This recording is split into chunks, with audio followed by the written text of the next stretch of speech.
suo angolo.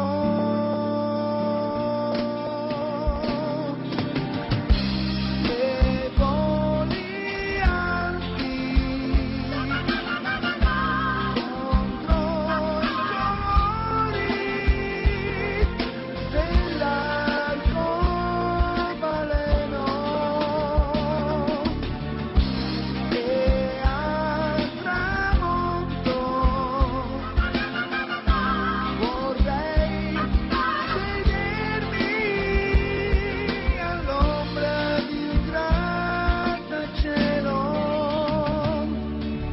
fino a che io sentirò una voce che mi dirà: scusami Williams, mi spiace per te, ma è la fine.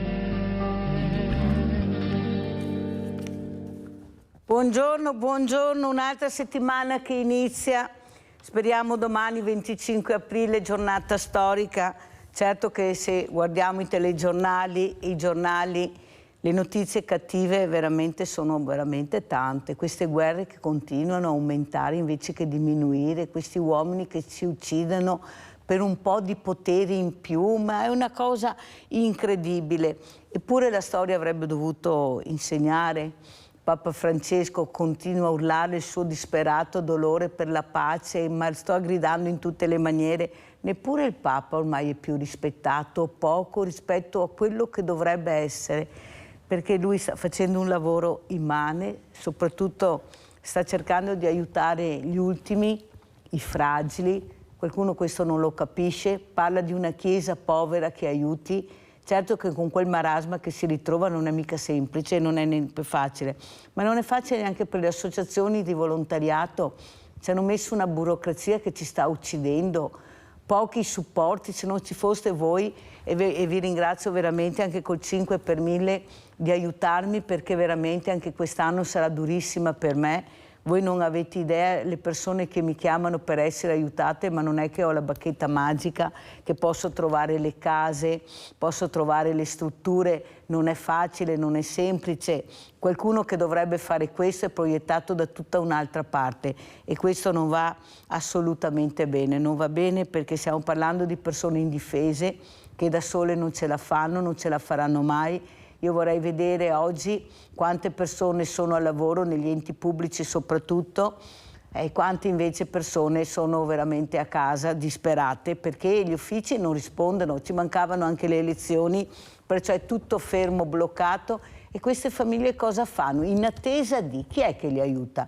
Li aiuta il mondo del volontariato, quel mondo veramente enorme, grande, che si rimbocca le maniche, che non fa le ferie, che non fa le feste, anzi cerca di far festeggiare quelli che veramente non riuscirebbero a farlo, però non siamo capiti, non siamo ascoltati, anzi ci vedono anche male. A parole delle volte sono anche che bravi, che siete, che buoni, ma proprio dopo quando guardiamo i fatti reali veramente fanno pensare che forse non è la stessa cosa. Non è la stessa cosa perché sono persone anche diversamente giovani come voi ascoltate le telefonate, che veramente è una cosa incredibile. Eppure non riesco assolutamente a cercare di fare quello che potrei fare perché veramente non...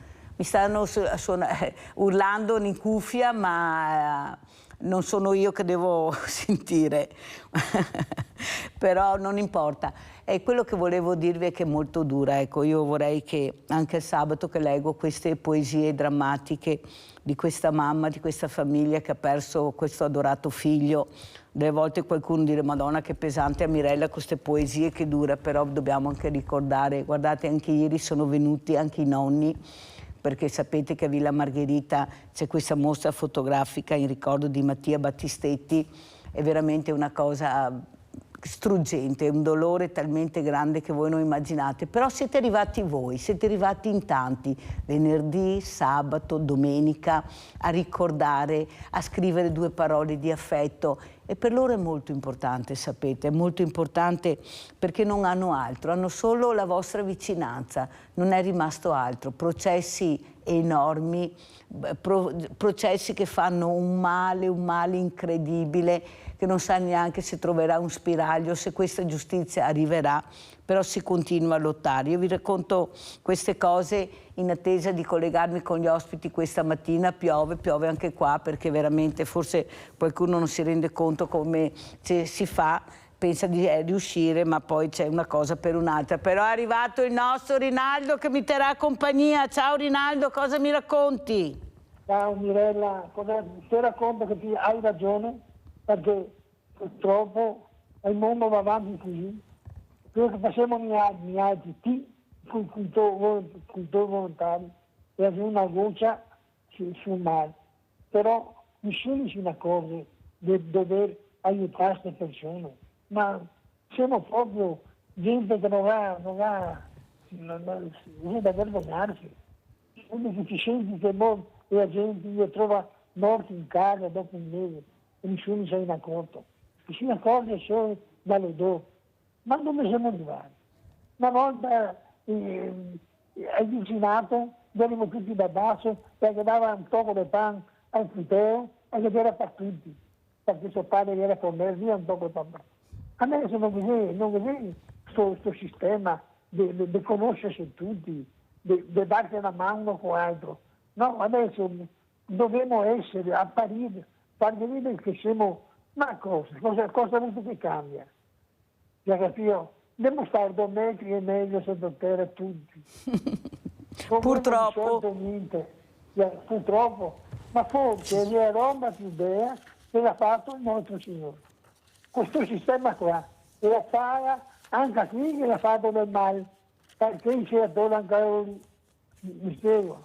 Mirella, purtroppo. Mi vedo per 2 anni che ti ascolto, vuoi imparare tante robe che neanche vanamente si sapevo qualche cosa, ma delle volte mi fa commuovere perché non come se poi una mamma che perde un figlio e non che era tutte queste rogne, quei processi, addirittura gli vuoi dare la colpa lì, ma è veramente una vergogna, è una roba che non si può assolutamente. Cosa vuoi fare? Andiamo avanti. Guarda Rinaldo, ieri avevo anche i nonni, perché c'erano anche i nonni che sono venuti a Villa Margherita di Mattia, e guarda, è un dolore e una sofferenza talmente grande. Io ho cercato di stare vicina a loro, cercare di fargli capire che fortunatamente c'è anche un'altra ragazza che è la sorella di Mattia, che è Anna, che bisogna anche cercare di aiutare lei, perché anche lei è su una bolla incredibile, bisogna tirarla fuori da questa bolla perché è giovane, deve farsi una vita, ma con tutto questo dolore in casa dalla sera alla mattina non è facile neanche per lei, poveretta, per questi nonni che non si danno pace, per questi genitori distrutti. Perciò ti ringrazio delle parole che hai detto, sai Rinaldo. È difficile dare una mano, perché il dolore della mamma che perde un figlio, non si riempie più, non c'è niente da fare. Purtroppo il mondo va avanti così. Però un giorno la pagheremo tutti. Le mancanze che abbiamo fatto nella vita, non dico, ma di aiutare la povera gente, in base a quello che ti dà, va bene. Ci fuori una campagna di una barriera a gente sola, ti dà un fiato di compagnia, ti fa tante robe di portare. Grazie Rinaldo, ti ringrazio, ti saluto perché sono arrivati anche i miei ospiti. Vedo collegata Clara Campese, Presidente FISE Veneto, Fondazione Italiana Sport Equestri. Buongiorno Presidente. Buongiorno Mirella. Buongiorno. Come sta Presidente? Cosa sta facendo di bello lei invece?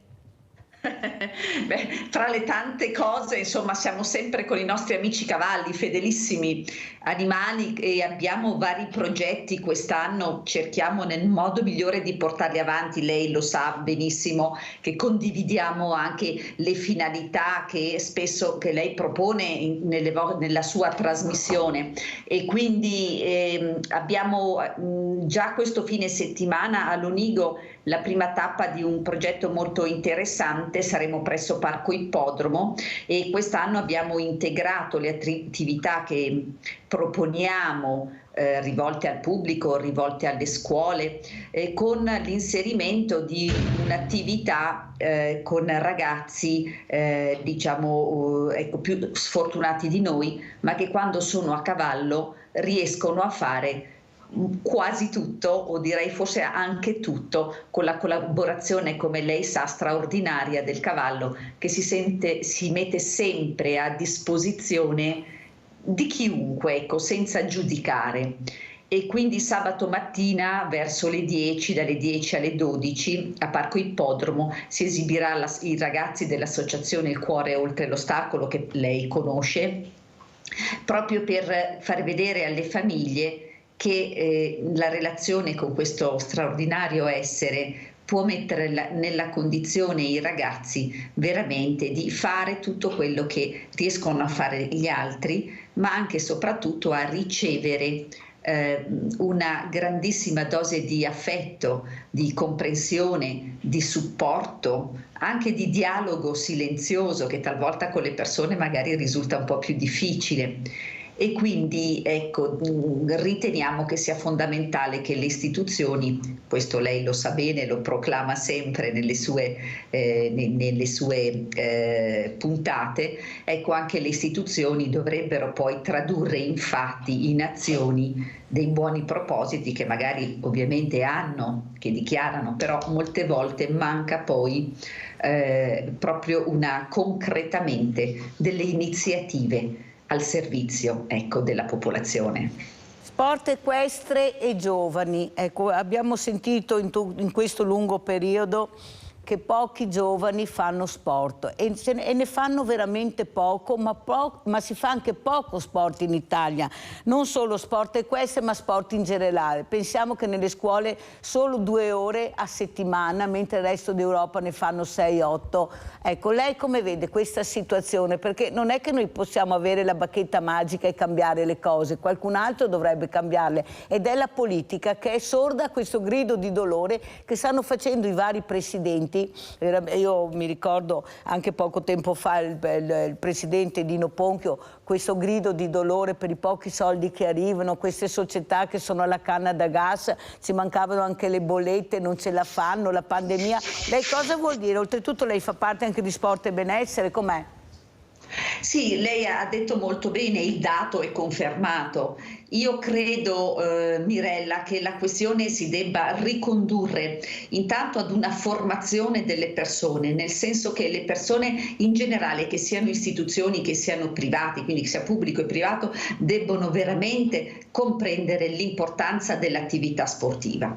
Ovviamente per attività sportiva non si intende necessariamente l'agonismo, perché sappiamo bene che non è che tutti possono essere vocati allo spirito della competizione, ma l'attività sportiva, l'attività motoria è fondamentale proprio per una società sana, per una società stabile. Lei ha anche ben detto, nel resto dell'Europa certamente viene data maggiore spazio anche proprio nei programmi scolastici, quindi nella formazione dei giovani, dei bambini, dei ragazzi allo sport.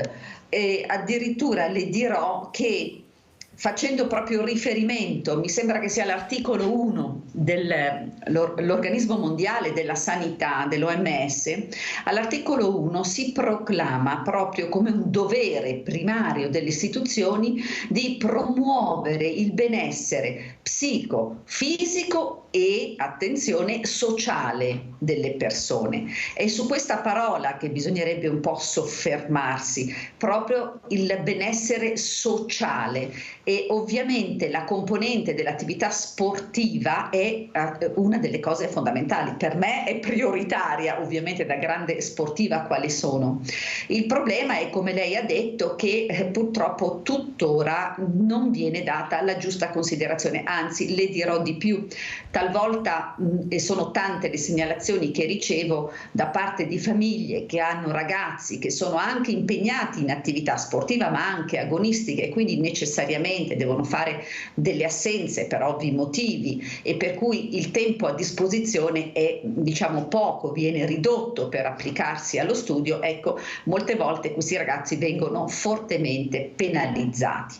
Ora io non entro nel merito che sia giusto o che sia sbagliato, trovo però che sia opportuno bilanciare questi aspetti, perché comunque è inevitabile che se ci sono dei ragazzi che hanno talenti nello sport, è bene anche a loro dare la possibilità di esprimere questi talenti, quindi dovrebbe esserci un rapporto sinergico, un rapporto di condivisione tra le istituzioni, tra le famiglie, proprio per agevolare chi vuole fare attività sportiva. Questo è il primo punto.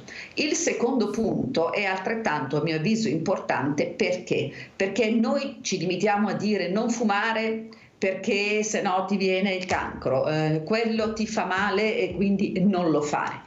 Però mi pare che si dica poco di quello che invece è bene fare per la propria salute e per il benessere sociale della collettività. Quindi si dovrebbe fare proprio, dicevo all'inizio, una formazione preventiva per fare cultura dello sport, per far capire che lo sport deve diventare parte integrante della gestione quotidiana del proprio tempo. Poco o tanto, giovani o adulti o anziani, un po' di tempo ogni giorno all'attività motoria, perlomeno quella motoria, anche semplicemente delle camminate, delle passeggiate, ma va assolutamente fatto il possibile per instaurare questa nuova abitudine che deve ovviamente sostituire quelle attuali per cui i ragazzi spesso purtroppo sono attaccati, lo sappiamo, al telefonino, a guardare al computer, agli schermi belli seduti sul divano, magari con un'alimentazione poi perlomeno discutibile e quindi insomma ecco questo penso che sia un dovere di noi istituzioni. E dopo quello che abbiamo detto andiamo a sentire perché Bruxelles ha bocciato il bosco dello sport. Andiamo a Venezia e sentiamo.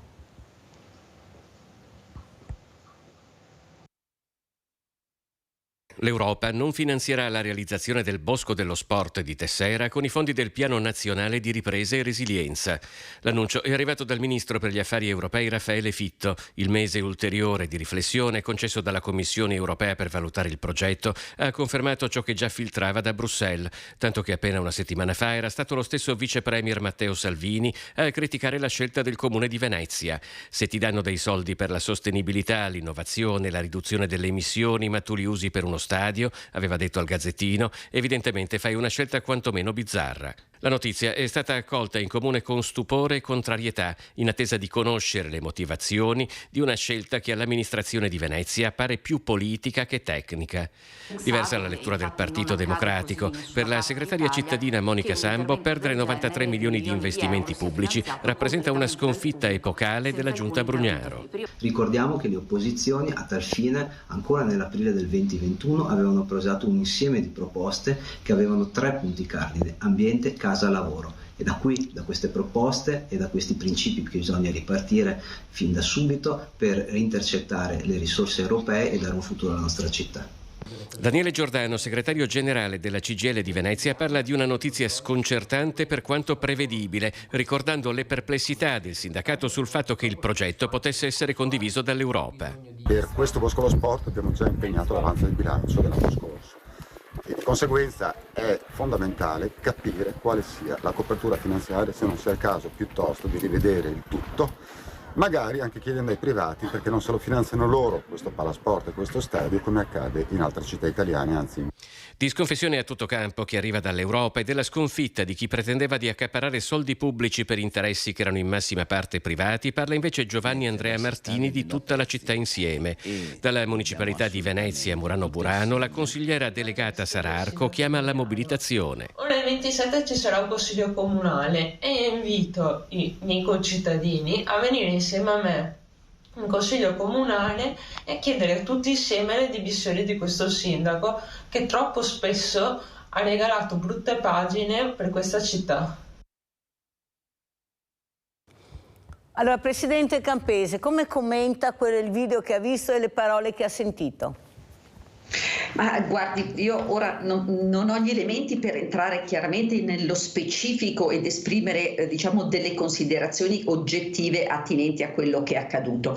Certo saremo tutti assolutamente d'accordo sul fatto che questa è una situazione da un punto di vista proprio concettuale che danneggia, che limita proprio quella che sarebbe stata invece un indirizzo volto a favorire sicuramente un servizio alla collettività di cui, l'abbiamo detto proprio poc'anzi, ne avremmo assolutamente bisogno.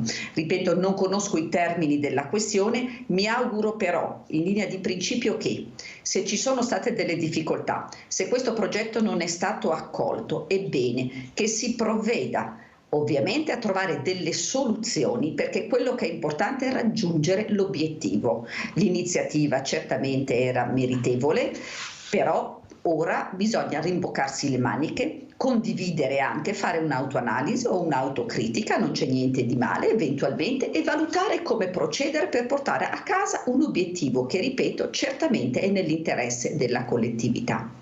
Quello che rammarica è che fortunatamente, ma purtroppo, abbiamo molti mecenati, i quali forse non si rendono conto che i loro obiettivi dovrebbero essere anche i giovani, i bambini, le fragilità.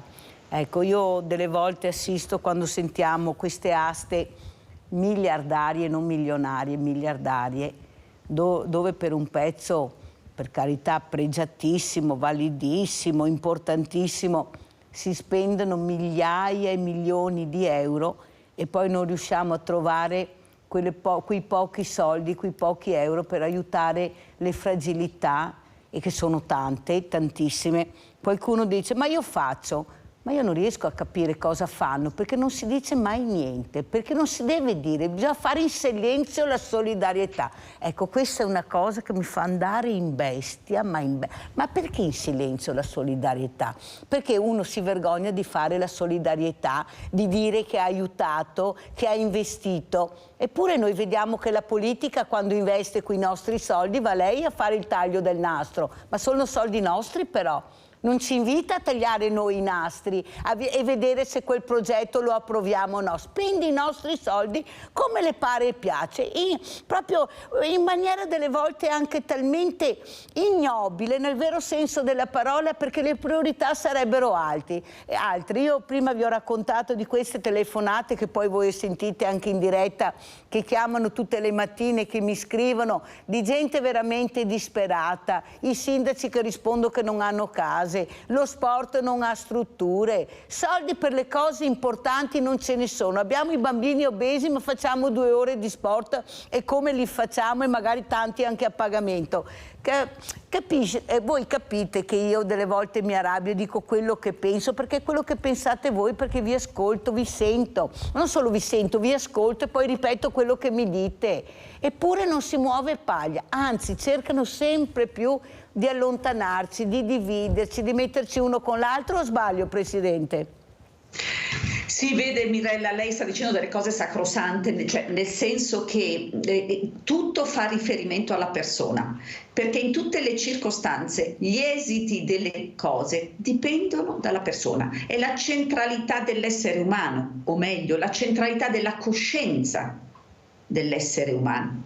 Io dico sempre, appunto, collegandomi al discorso dello sport, che promuovere lo sport, così come promuovere la cultura, dovrebbe essere un dovere istituzionale, cioè lo è, ma dovrebbe tradursi maggiormente in qualcosa di concreto, di più vicino alla popolazione, perché è attraverso lo sport, attraverso la cultura, che si possono formare delle persone con la P maiuscola. I giovani di oggi, se non ricevono dei modelli virtuosi, dei buoni esempi, questi giovani un domani saranno i nostri governanti, cioè saranno coloro i quali dovrebbero in un certo qual modo ascoltare, realizzare quello che lei per esempio sta dicendo. Lei lo dice perché è vicina al territorio, quindi conosce perfettamente attraverso un dialogo diretto quelle che sono le problematiche, le vive sulla sua pelle. Molte volte le istituzioni, prese ovviamente da tutti gli impegni, dalla burocrazia, dalle scadenze, da tantissime, chiaramente, che ci sono ovviamente, questo glielo dico per esperienza, purtroppo sono in un certo qual modo distanti da quella che è la problematica. Ed è la problematica del singolo. Ovviamente la problematica del singolo è anche la problematica della collettività. Quindi che cosa voglio dire? Voglio dire che riuscire a conciliare quelli che sono doveri istituzionali con doveri, e che sono compresi anche in quelli istituzionali, di rispetto di quelli che sono gli aspetti della nostra civiltà, le esigenze di formazione, di sviluppo, di crescita sana della nostra società, purtroppo non sono così immediati, e anche gli effetti non sono così immediati. Ma torno a dire, lavorare sui giovani, come ha detto lei, sui bambini, sui giovani, attraverso una formazione non solo culturale, inteso come conoscenza della storia, dell'arte e tutte queste cose, ma anche come formazione delle persone, delle coscienze delle persone, dell'etica delle persone.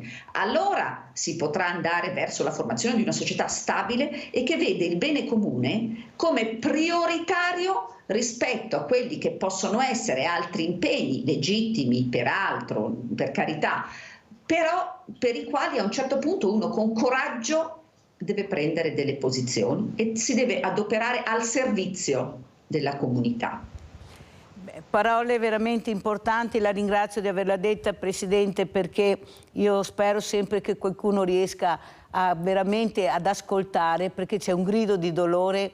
Guardate, c'è una povertà che aumenta sempre di più, voi non avete idea cosa noi vediamo, che siamo in prima linea col mondo della povertà, col mondo della disabilità. Io cerco di fare inclusione con tante associazioni, ci ritroveremo in tanti a Villa Margherita per il 1° maggio, perché abbiamo messo su veramente un impianto non da poco, proprio per cercare anche tra di noi di conoscerci, di capire che veramente ci siamo ma non ci conosciamo, perché come ho detto prima, dividi e ti impera. Pubblicità.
Questo animale meraviglioso che ha un senso musicale incredibile. A volte mi dà l'impressione che oltre anche a muoversi in questo modo poi si metta anche a cantare, perché no? Perché sì. Quindi sarà sicuramente uno spettacolo straordinario. Complimenti, bellissimo veramente, Presidente Campese, proprio bello.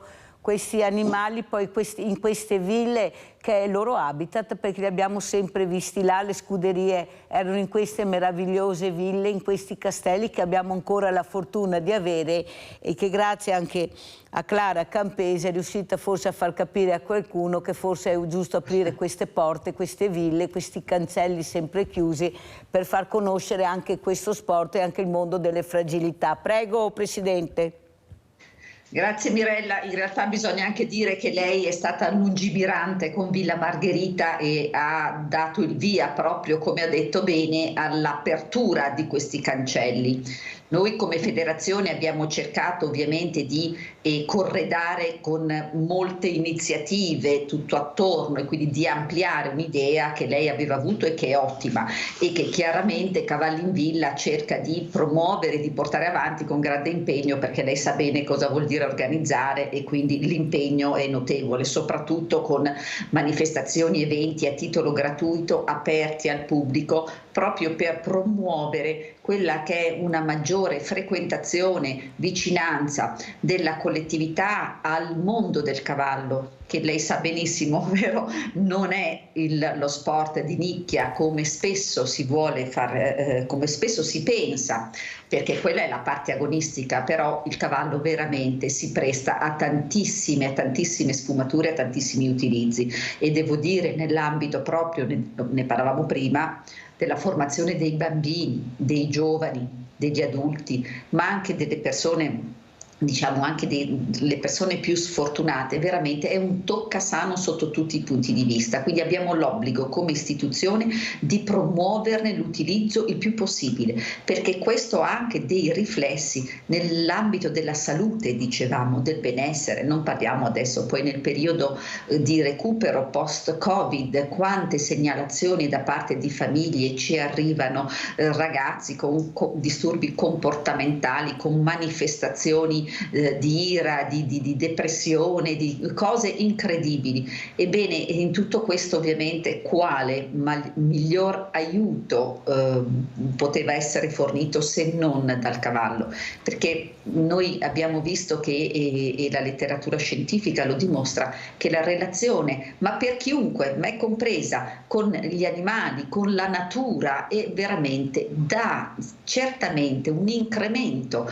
a quello che è il benessere, al miglioramento della qualità, ecco, della vita. Quindi Cavalli in Villa vuole portare il cavallo vicino alla gente, metterlo a disposizione degli alunni, dei ragazzi delle scuole. In ogni appuntamento noi abbiamo proprio degli accordi con gli istituti scolastici per far venire le classi proprio all'interno del Parco della Villa, dove c'è un'area denominata Villaggio del Bambino, con dei pony, degli istruttori qualificati che danno la possibilità a tutti di avvicinarsi, di pulirlo, di coccolarlo, di abbracciarlo, di salire in sella, di farlo camminare a mano, di fargli mangiare l'erbetta, e vengono anche poi predisposti proprio in quella sede delle, diciamo, formazioni in cui viene spiegato come vive questo animale, di che cosa necessita, come comunica. Ci sono dei veterinari apposta che tengono questi corsi ad ogni appuntamento, ecco, per le scuole, ma non solo. Attraverso il cavallo e attraverso le ville promuoviamo anche problematiche, sensibilizzazioni a problematiche attuali.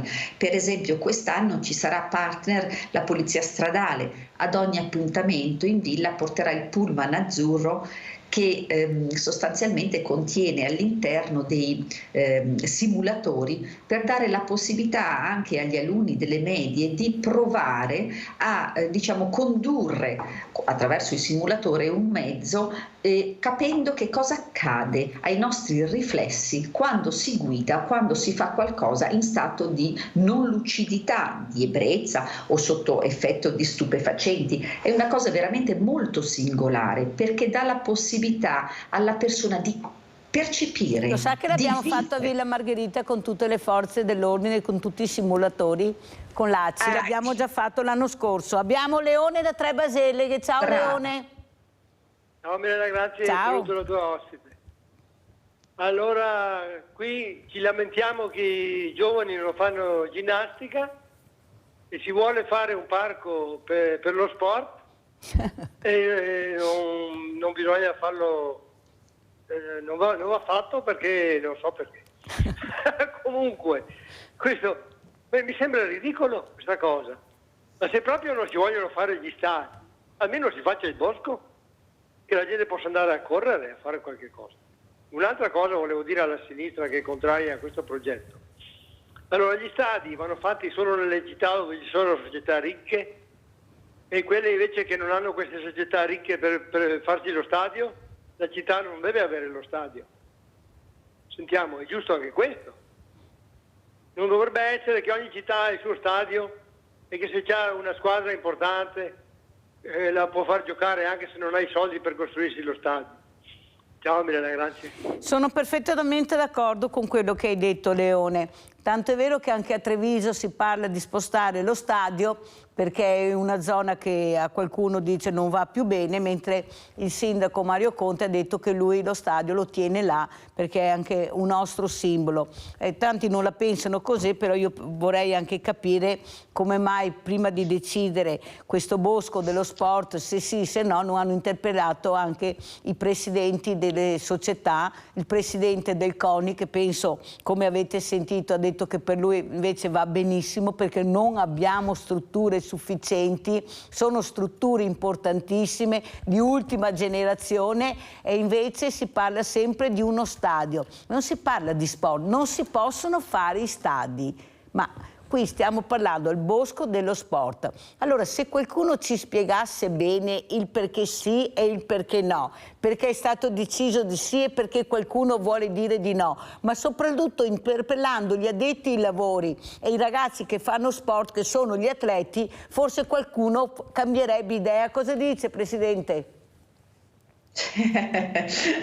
Sì, è la stessa domanda che mi sono fatta anch'io, certamente l'avevo detto nella premessa, mi piacerebbe poi capire, ma in questo momento non ho gli elementi per farlo, capire quali sono certamente le motivazioni di questo diniego, che cosa c'è che va o che non va. Sono assolutamente d'accordo con il mio presidente, il professor Ponchio, che effettivamente dal punto di vista sportivo abbiamo molto bisogno. Ora, su questo punto è importante certamente insistere, ma ripeto, è importante anche prevenire, cioè predisporre i nostri giovani ad una mentalità che sia vicina allo sport come priorità. Poi viene tutto il resto, poi vengono i social, poi vengono tutte queste altre cose che nessuno ovviamente vieta, ma non devono essere questi prioritari a un'attività sportiva che invece è fondamentale per il loro benessere psicofisico e abbiamo detto anche sociale. Quindi assolutamente sì. Il problema, Mirella, è che noi in fondo, che siamo diciamo alla base forse della piramide gerarchica, chiaramente ci vuole del tempo prima che si riesca effettivamente a capire che cosa è successo, quali sono state le cause, le dinamiche interne, e quindi è difficile poi farsi un'idea, nel senso che uno un'idea se la può anche fare, però non è suffragata, perlomeno nel caso mio personale, da elementi oggettivi per diciamo farsi una convinzione personale. È questo che al momento manca. Per cui io poi dico anche un'altra cosa, ma questo in linea di principio: nel momento in cui ci sono delle difficoltà e ci sono sotto dei concetti importanti come quello di cui stiamo parlando, qui bisogna anche essere in grado di poter dialogare in modo costruttivo, cioè la critica è importante, la polemica danneggia. Nell'atteggiamento critico è importante dire quello che si pensa, fare le richieste, chiedere chiarimenti, ma è anche importante saper ascoltare, perché ovviamente attraverso l'ascolto si possono ovviamente comprendere e dirimere eventuali dubbi, ma anche impostazioni di pregiudizio che talvolta è normale che uno ha. Perché sulla scia di quella che è una reazione emotiva di contrarietà, che è normale avere, a volte si innescano poi delle rigidità che non consentono un dialogo che invece è fondamentale se veramente vogliamo il bene della collettività, perché lei, Mirella, è una di quelle che agisce e ha un ruolo perché sa comunicare, comunica, si occupa delle problematiche veramente che interessano le famiglie, interessano la società, quindi dobbiamo farci anche bravi interlocutori, lei lo è già, io meno, ma bravi interlocutori con le istituzioni per proprio portare avanti, a volte anche con sacrificio, con determinazione, certe richieste, certe istanze. Andiamo a Verona, pronto? Chi è in linea? Pronto, Sandro?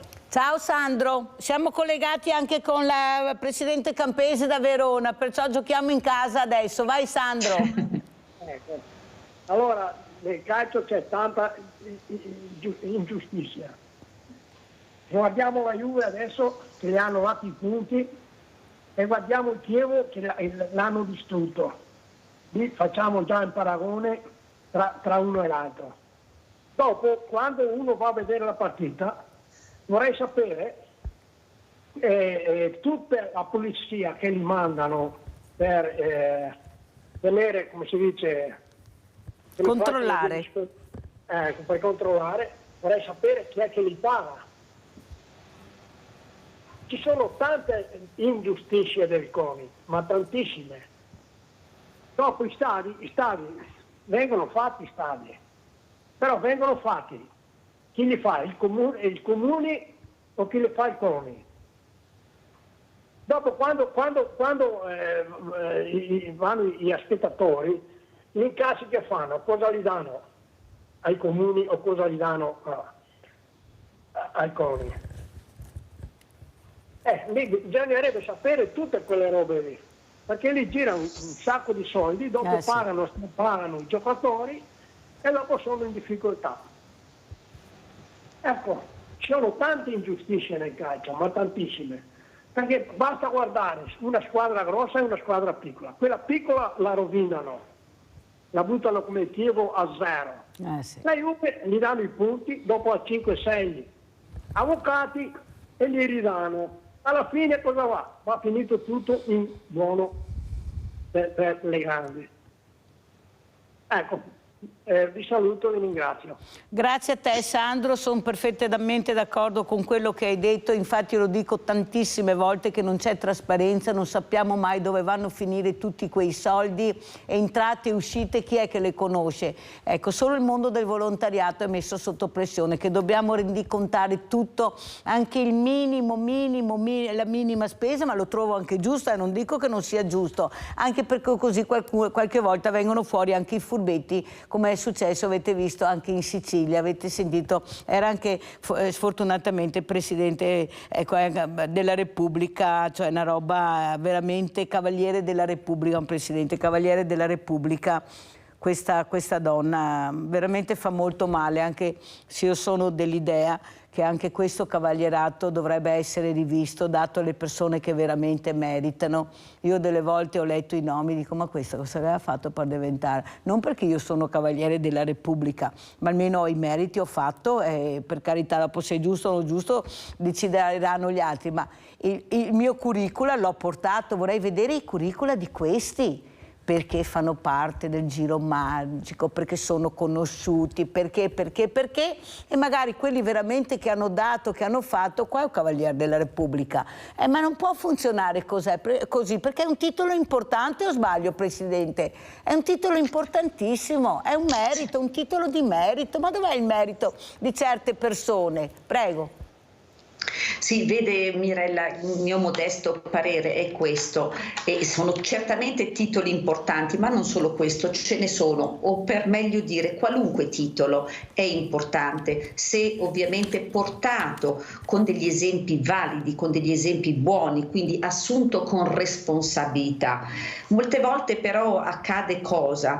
Perlomeno io questo ho visto, che chi si fregia del titolo parte solitamente con dei buoni propositi, questo non mi sento di metterlo in dubbio, è che quando si entra in certi meccanismi, in certe dinamiche, o si ha la spina dorsale veramente dritta e si riesce a avere un'ispirazione del proprio comportamento legata a dei principi saldi, a dei principi, a valori talmente radicati che allora si riesce a mantenere una linea dritta o come si dice la barra del timone dritta.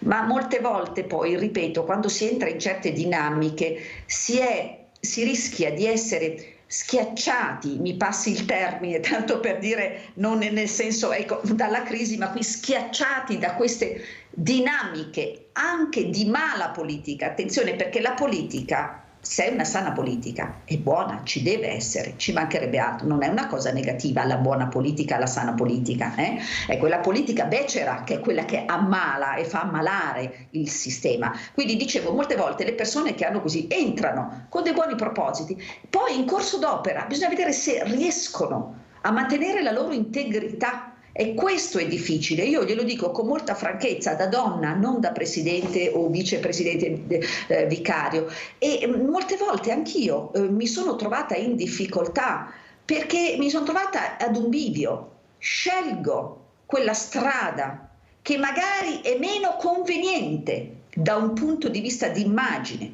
da un punto di vista di consenso, oppure prendo l'altra che da un punto di vista morale un po' discutibile o molto discutibile, però è quella che mi consente poi di avere o di come dire, trovare delle situazioni comode, ecco. E questo è il punto. E allora lì torna il valore della persona, lì si vede lo spessore della persona.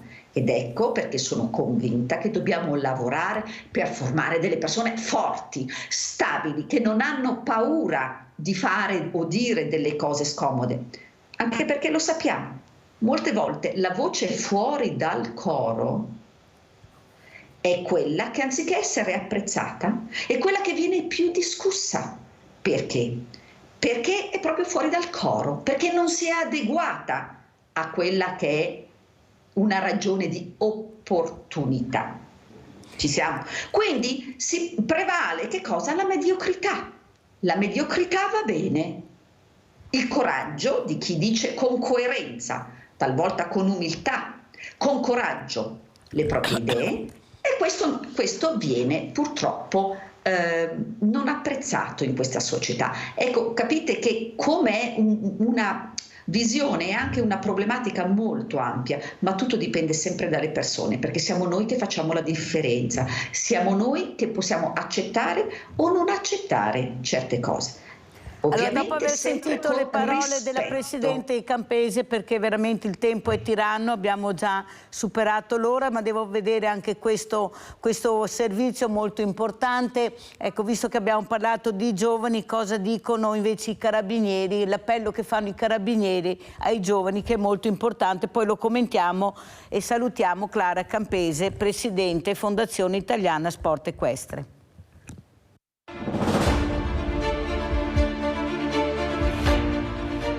A breve sarà pubblicato il bando di concorso per l'arruolamento di un gran numero di carabinieri che verranno tratti in parte da militari, quindi da giovani che già diciamo hanno le stellette, e in parte ovviamente il reclutamento avverrà da giovani della società civile. Un'opportunità di crescita concreta, umana e professionale. Per questo l'Arma Trevigiana guarda alle nuove generazioni del territorio in vista del 143esimo corso formativo annuale per allievi carabinieri. Dopo decenni di spending review negli ultimi anni, l'inversione di tendenza che ha permesso alla Benemerita di rinnovarsi. Osserviamo sicuramente un incremento del reclutamento anche nelle regioni del nord d'Italia e anche nella nostra provincia di Treviso.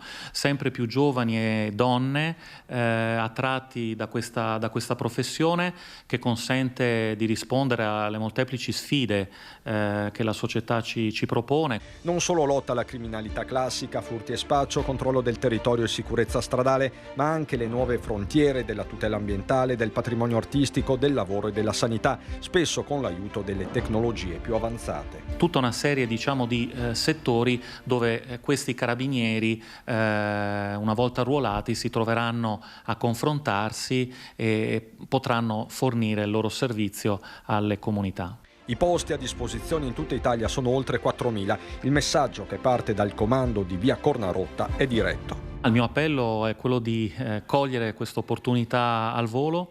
È un modo ovviamente per fare un'esperienza professionale ma anche umana impareggiabile.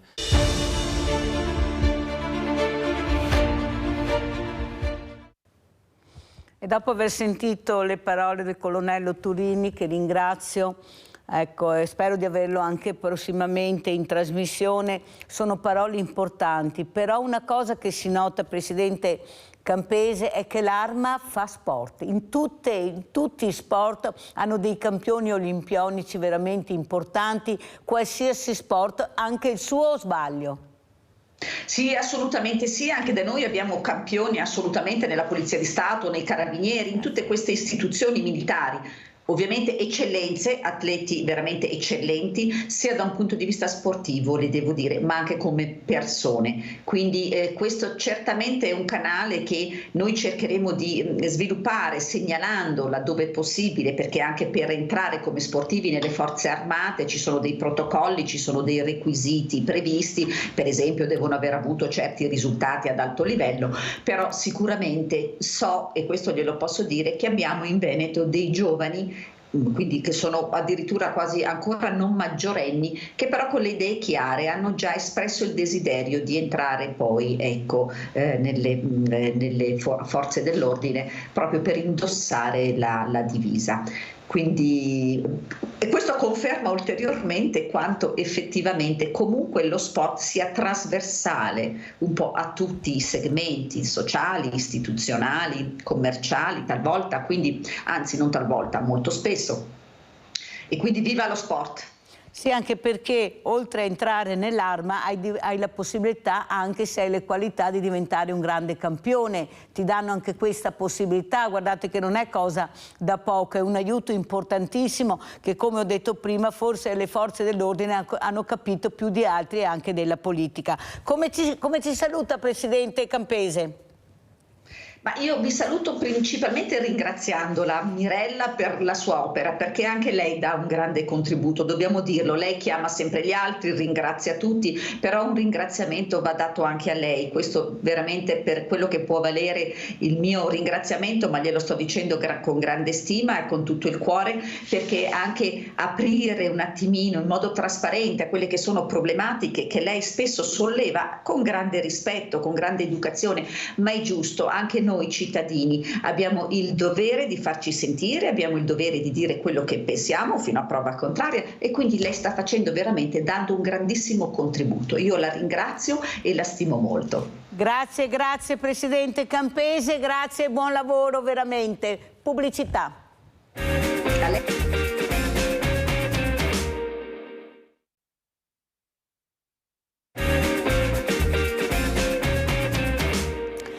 Lo schermo dei pesci d'aprile. Da grandi libri si fanno mediocri film. Da romanzi o anche racconti modesti possono invece nascere meravigliose invenzioni. Asseriva Stanley Kubrick, uno dei più grandi registi della storia. Ne parleremo questa mattina in presenza con Alessandro Martini, direttore Film Commission Fondazione Marca Treviso. Buongiorno Martini, buongiorno grazie Mirella, di essere qui con noi. A tutti voi. Allora, non abbiamo ancora Giulia Bottega, che è una fotografa, vediamo se si collega prima, ma io partirei proprio con il direttore Martini per capire le parole di questo importante regista, e che forse ha centrato l'obiettivo, tante idee, perché veramente le persone creative ce ne sono tantissime, ma poi per arrivare all'obiettivo non è così semplice. Prego, direttore. Beh, intanto commentare Stanley Kubrick non è di cosa semplice, anzi bisogna approcciarsi con tutta l'umiltà del caso. Certamente questo mestiere di seguire le produzioni cinematografiche e televisive, aggiungerei, è complesso e complicato. Il momento storico dopo il Covid fa segnare una grave difficoltà per tutta l'industria cinematografica, perché evidentemente la gente in questi 2 anni di blocco, tra virgolette, domestico, ha incrementato, accentuato e sviluppato maggiormente, tra virgolette, la pigrizia di rimanere seduti davanti appunto al televisore, con le varie piattaforme che propongono film magari anche usciti da pochissimo, e quindi il cinema in quanto tale, le nostre sale cinematografiche vivono un momento di grave difficoltà, con questo un po' tutta la filiera. È evidente che la sceneggiatura di un film, la scrittura prima, l'ideazione, la scrittura, la sceneggiatura e la regia di un prodotto cinematografico dipendono certamente da chi lo fa, come sottolinea Kubrick. Non è difficile in quanto tale, anche se, ripeto, le sensibilità in questo senso determinano il successo di un prodotto. Da lì in avanti comincia poi tutto il fare il film, fare il prodotto, ed è certamente complicato. Ci sono le film commission, in questo senso, regionali. E nel ecco, spieghiamo caso bene il ruolo del film commission, perché qualcuno non conosce o non sa. Infatti è molto importante, direttore, che lei spieghi bene di cosa vi occupate e cosa fate. Allora, le film commission hanno l'obiettivo di accompagnare le case di produzione cinematografica e televisiva, sottolineo, perché ormai anche le produzioni televisive sono una fetta importante del mercato dell'audiovisivo, in tutta quella che è la realizzazione di un prodotto film, in questo caso, in un dato territorio. Per cui tutte le regioni italiane hanno una film commission, poi esistono anche le realtà provinciali, la nostra è nata nel 2013 e con tutta l'umiltà del caso, dato insomma che non abbiamo i budget delle film commission della nostra regione piuttosto che di altre importanti regioni, la Sicilia, il Piemonte, la Calabria, il Lazio in particolare. Però in questa nostra umiltà accogliamo e proponiamo prima ancora alle case appunto di produzione di venire a girare nel nostro territorio. Lo scopo è utilizzare il prodotto film o documentario o cortometraggio o altra natura, anche lo stesso spot televisivo piuttosto che dei docufilm, con l'obiettivo, dicevo, di promuovere e valorizzare il nostro territorio. Cioè girare un prodotto di questa natura in un territorio come la nostra provincia, il nostro Veneto, significa proporlo in chiave di distribuzione a milioni di persone con un rapporto costo-beneficio certamente molto interessante.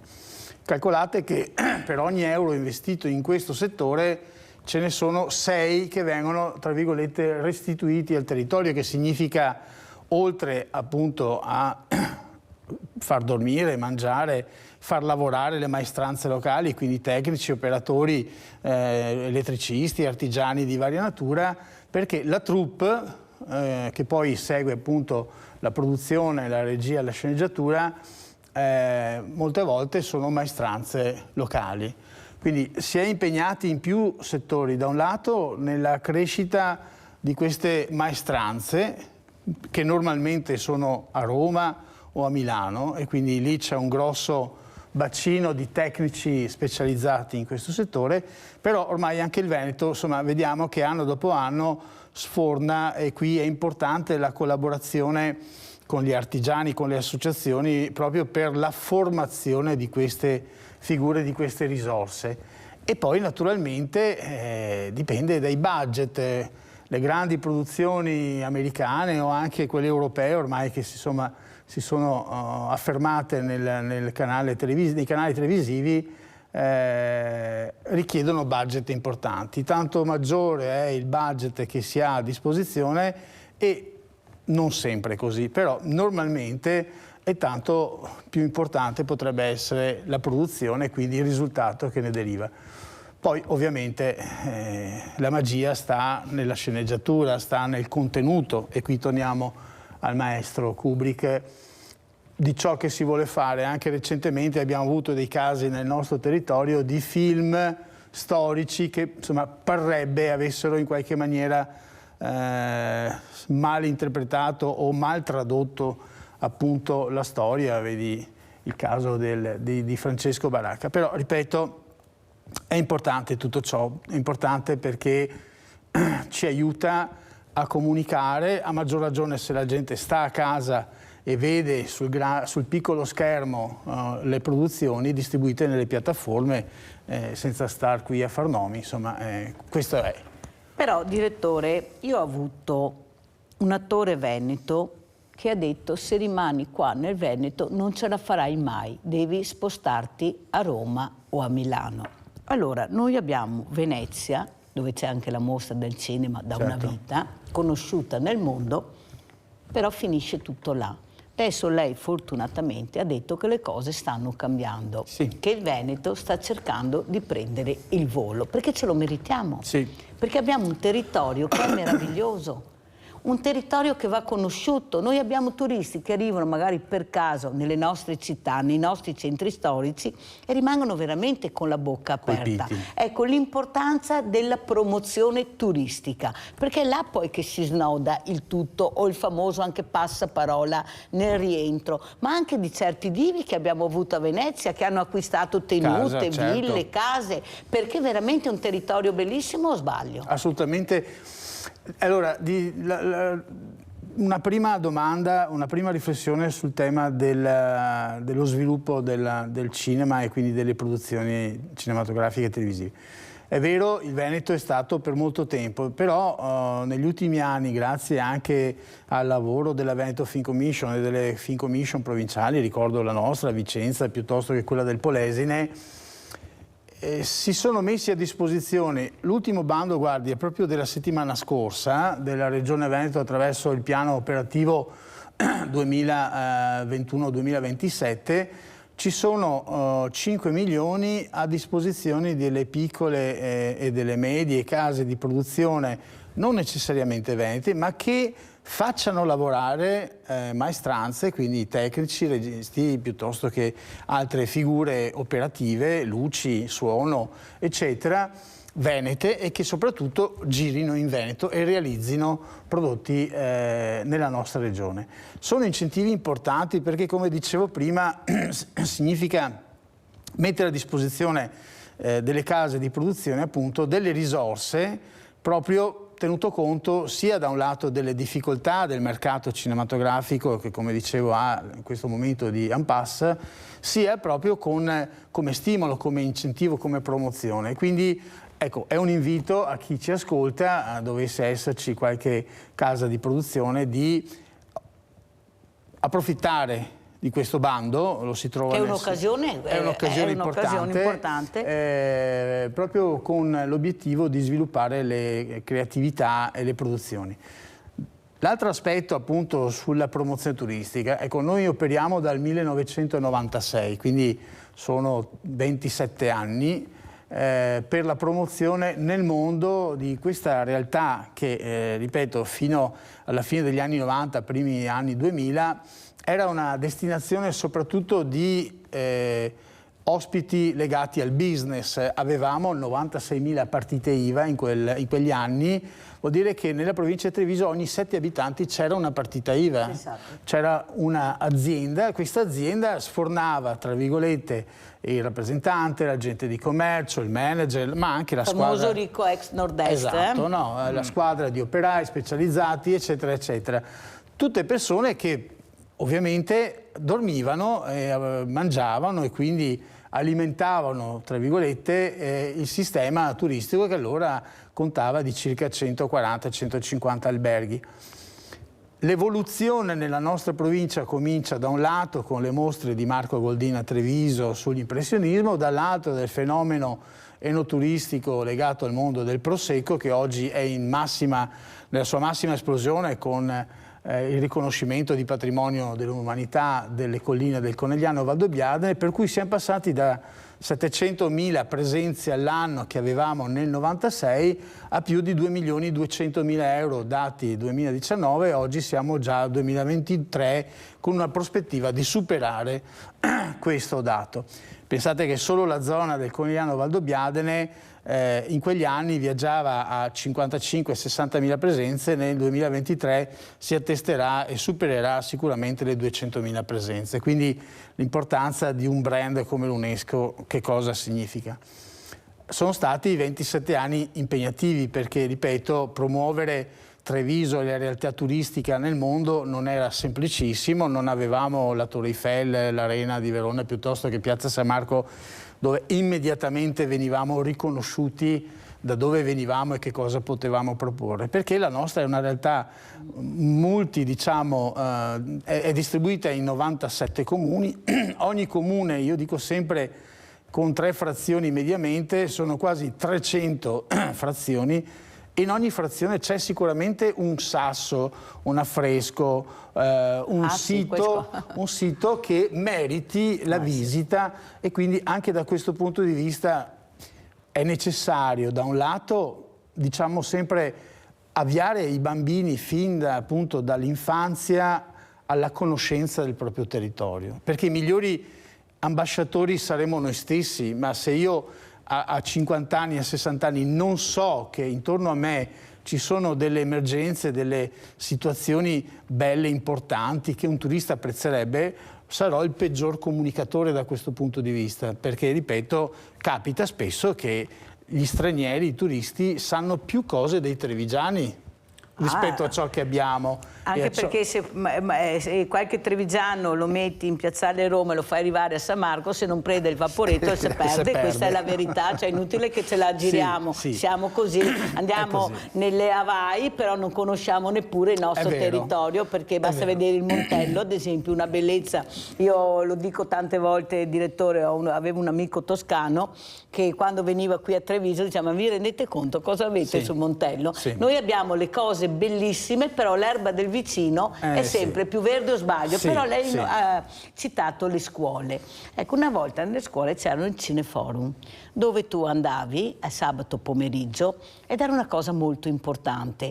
Ecco, perché non ricreare questo cineforum con i vostri prodotti e far conoscere il territorio ai ragazzi che non lo conoscono mica, non lo conoscono, o sbaglio? Sì, è un'ottima iniziativa, infatti con la nuova presidenza della fondazione, la nostra appunto Giulia Casagrande, da poco insediatasi, stiamo facendo un ragionamento proprio di formazione e di educazione. Da un lato la formazione, la riqualificazione degli operatori, perché, come dicevo prima, questo aumento di arrivi e di presenze non sempre è corrisposto da una qualità dell'accoglienza, nel senso che sono cambiate le esigenze. Come dicevo prima, il businessman, diciamo, l'ospite fino a 20 anni fa, 25 anni fa, non aveva necessità, non aveva esigenze, si accontentava di cose basiche, una buona camera, un'ottima colazione, l'aperitivo, insomma cose che erano nelle corde dell'albergatore. Ma con l'avvento appunto del turismo leisure, cioè del turismo di piacere, di vacanza, del fine settimana, adesso hai gruppi di persone o le persone che ti chiedono informazioni precise, vogliono noleggiare la bicicletta, vogliono fare la degustazione in una cantina o in un caseificio, piuttosto che avere informazioni.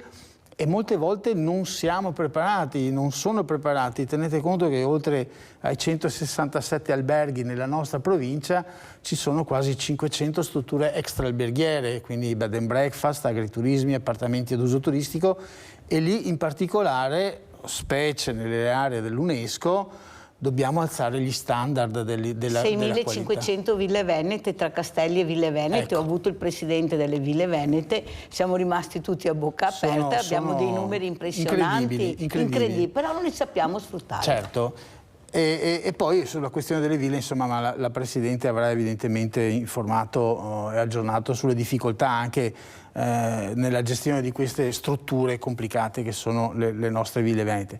Però, ripeto, la formazione, e quindi passando anche al tema della scuola, l'educazione sono determinanti per un territorio che voglia definirsi turistico, perché crescendo il bambino, il ragazzino, l'adolescente, l'adulto avrà consapevolezza di ciò che lo circonda, saprà a sua volta informare, saprà accogliere, e soprattutto, io dico, noi trevigiani, noi veneti, dobbiamo dare questo sentimento, e lo sappiamo fare nell'accogliere a braccia aperte le persone, gli ospiti, con un sorriso che non deve essere di circostanza, ma convinto, perché questa gente genera lavoro per i trevigiani, per i veneti, per gli italiani. Quindi è un percorso, ripeto, a tappe, che dobbiamo anche a ostacoli tutti insieme. Naturalmente gli ostacoli non mancano, però noi abbiamo già iniziato proprio nell'area UNESCO con un'academy proprio finalizzata a dare le informazioni, diciamo, necessarie, ma 10 lezioni in cui si è parlato di accoglienza, si è parlato di come fare un book fotografico, di come gestire fiscalmente queste strutture, di come lavorare sulle piattaforme online, quindi su Booking, su Expedia, eccetera. Cioè dare questa formazione e soprattutto rinnovo. come accogliere. E creare lavoro, perché voi create anche lavoro, perché uno si forma certo, e può anche avere un lavoro a portata di mano perché è una professione. Certo. Allora andiamo a vedere anche, adesso che abbiamo capito perché è qua il direttore Alessandro Martini del Commission Fondazione Marca Treviso, andiamo a vedere questo Record Film Commission e poi lo commentiamo. Love in the Villa, che è un film di Netflix, disponibile sulla piattaforma Netflix, girato interamente a Verona, è stato per una settimana il film più visto nel mondo su Netflix. È stato uno dei film più visti sulla piattaforma nel 2022, ma Love in the Villa non è l'unico successo ambientato sul territorio regionale, in questo caso a Verona. È un bilancio infatti segnato dai record, quello della Veneto Film Commission, la fondazione senza fini di lucro voluta dalla Regione per la promozione del territorio come location di produzioni italiane ed estere. Improvvisamente Natale, che è disponibile su Amazon Prime, il film italiano più visto, è una commedia per famiglie con Diego Batantuono, il Mago Forest, Violante Placido e Lodo Guenzi. Se Improvvisamente Natale è stato girato principalmente a San Vito di Cadore, Odio il Natale, altro film a tema festivo, si colloca tra Chioggia e i Colli del Prosecco e qui un altro record. Odio il Natale, dicevo, è uscito su Netflix ed è si è subito posizionato in seconda posizione dietro Mercoledì tra le serie Netflix. E poi c'è Il mio nome Vendetta, che ha delle location venete, sempre in Cadore, ed è il film italiano su Netflix più visto in assoluto, più di È stata la mano di Dio. Ma restano anche le grandi fiction per la TV generalista, una certezza su tutte. È quasi finita la lavorazione di Un passo dal cielo, l'ultima serie Un passo dal cielo, anch'essa girata largamente in Cadore, in Veneto. Vetrine mondiali per la promozione locale con un Veneto che dalle Dolomiti al Delta si conferma un grande set naturale.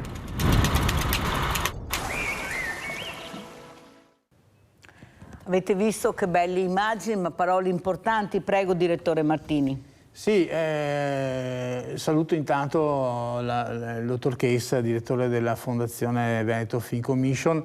Ecco, le immagini parlano chiaro. Quando tu ti trovi davanti agli occhi nel suo splendore il Molinetto della Croda piuttosto che altre location della nostra provincia, della nostra regione, è evidente che lo stupore colpisca il telespettatore.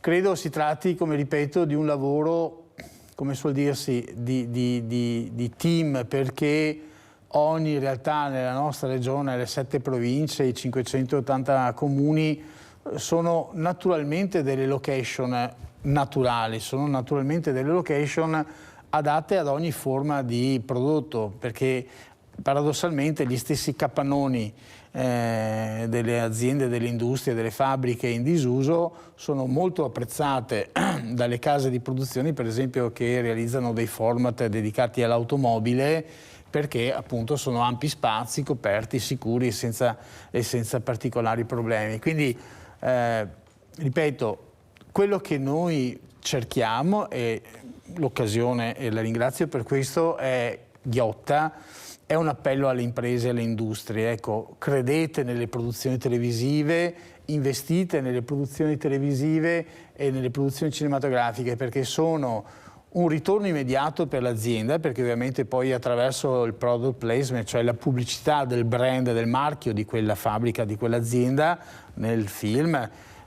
Faccio sempre l'esempio del caffè o del calice prosecco. Tu hai una scena o più scene in cui viene bevuto un caffè, naturalmente con il nome della marca, no, sulla tazzina, oppure il calice di prosecco. Sono tutti percorsi che aiutano a valorizzare, come insomma da sempre si fa, anche il sistema impresa trevigiano, ma soprattutto parteciperemo tutti, investendo in questo settore, alla promozione del nostro territorio e del nostro riguarda turismo. Tutti, perché il territorio è di tutti.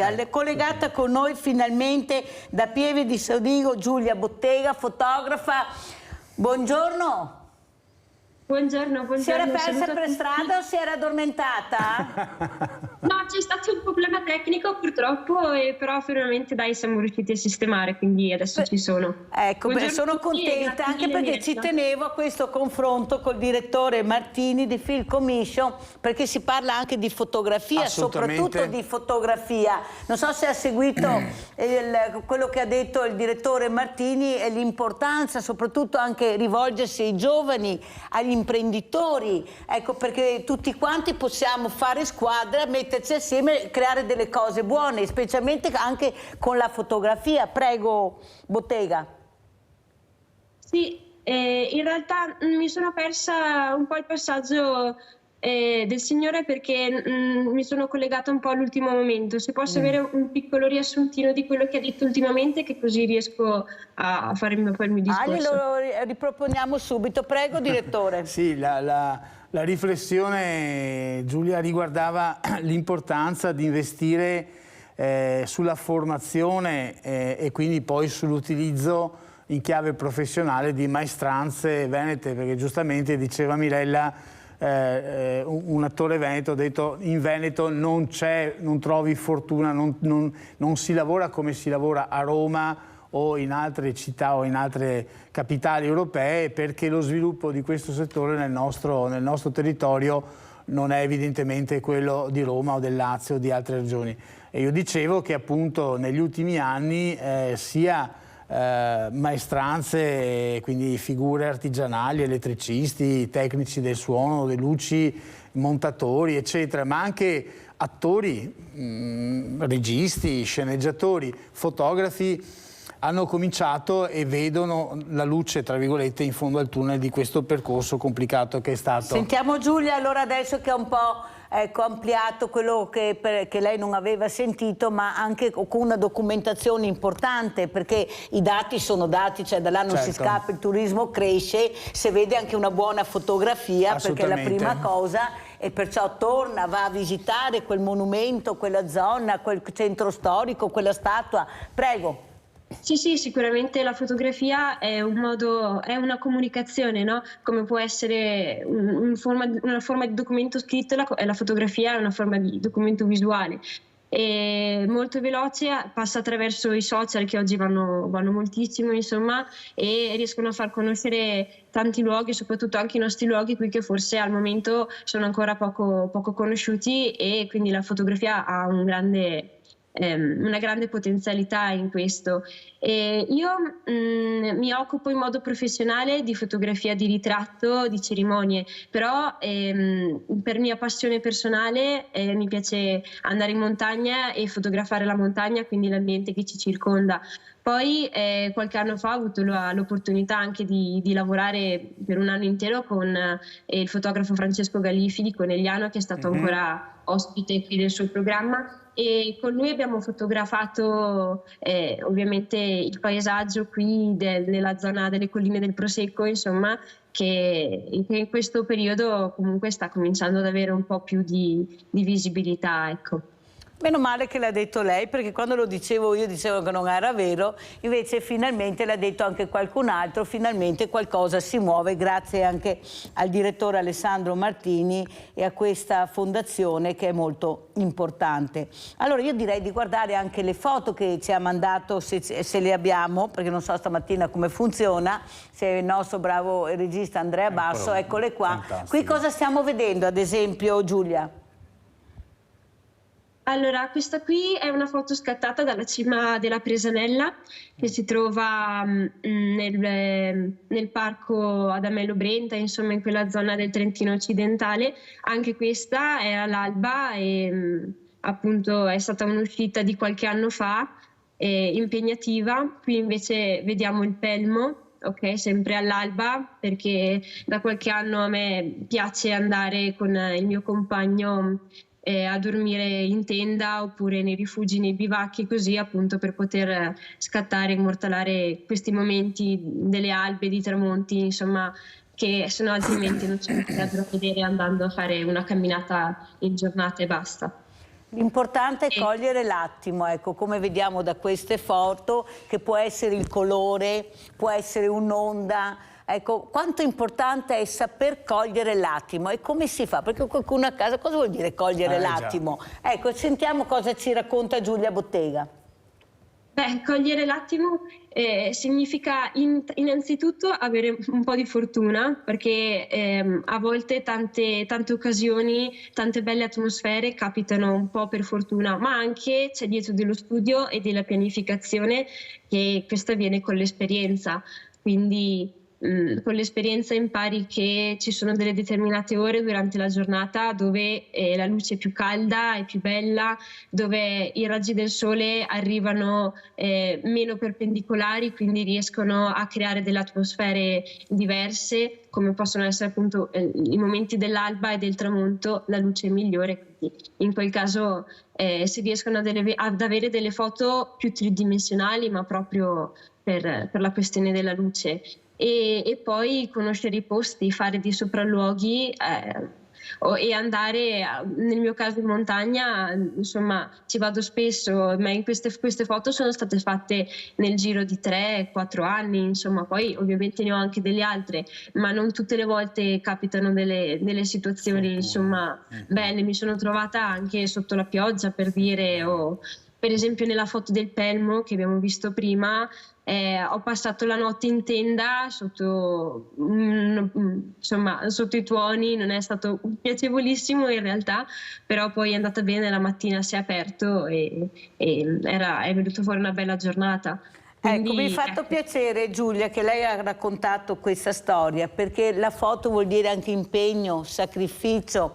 Non è facile, è anche questione di fortuna, ma ci devi essere però, perché la fortuna arriva se ci sei.